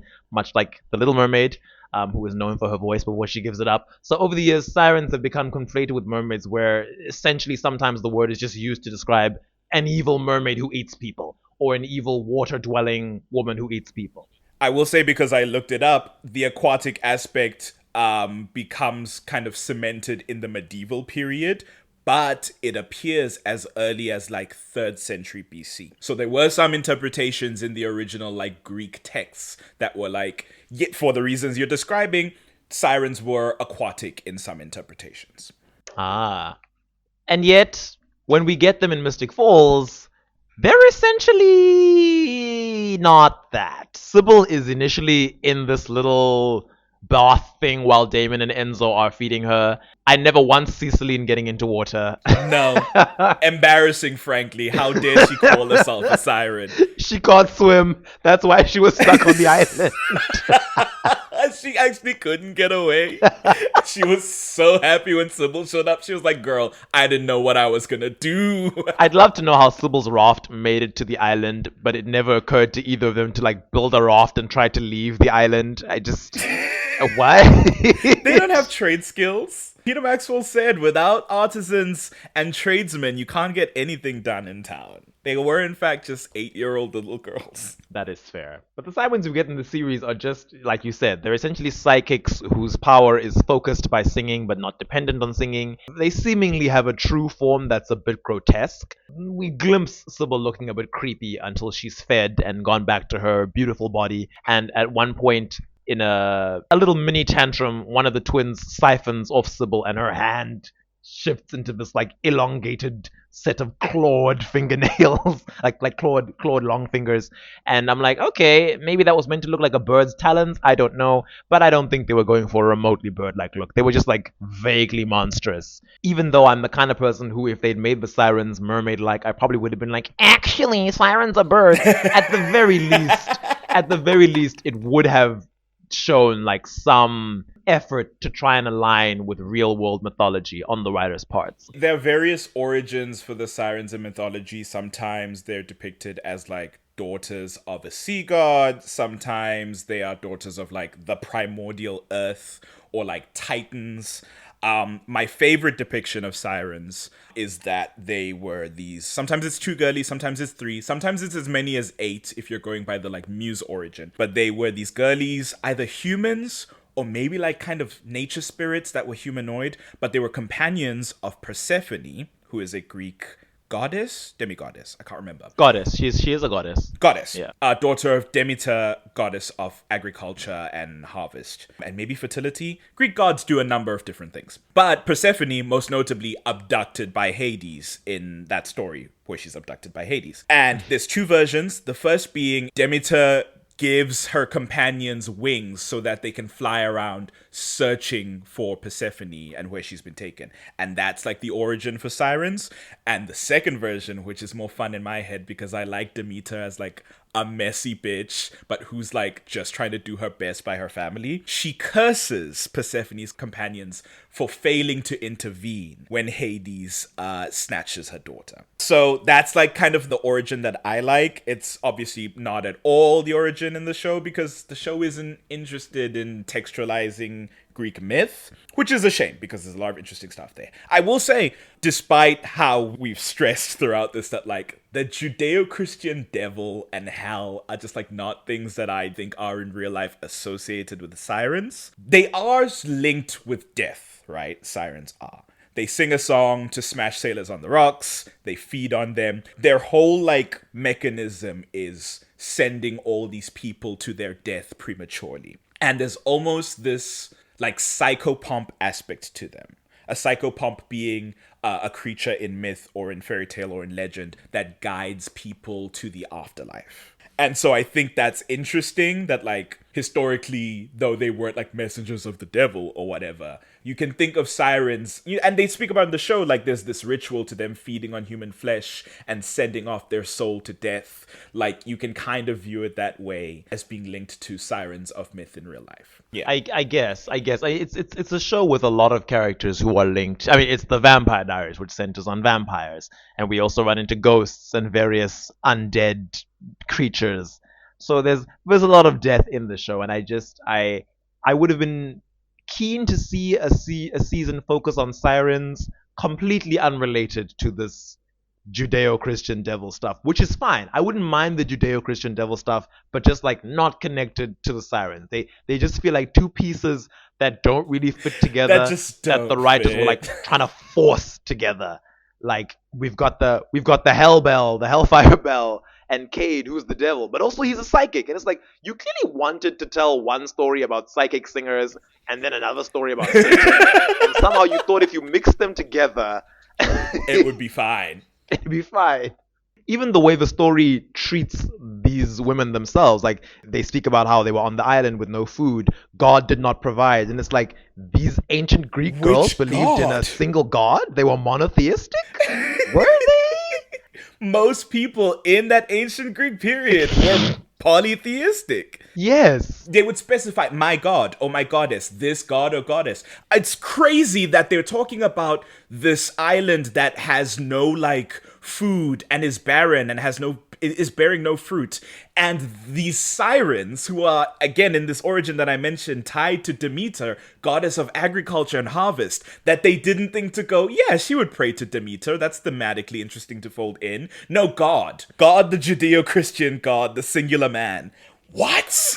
I don't know. That's what I'm saying with the siren and the Greek aspect of it not tying into the devil, hell, Judeo-Christian aspect. I'm like, you could have taken something from that part of the world. There was a lot of interesting, fascinating mythology, not just from Judeo-Christian beliefs and Abrahamic beliefs, but also just from vaguely that part of the world, like the Near East, West Asia, Indo-European. Like if you'd gone there's all sorts of interesting things, and there are monotheistic religions there if you'd wanted to take it that way. I don't see why you felt the need to be Greek when you'd already done Greek before, vaguely, with Silas and Amara. Maybe they saw angels in the source material and thought it was a step too far. And they were like, you know what would be crazy? Instead of falling angels, we just do sirens.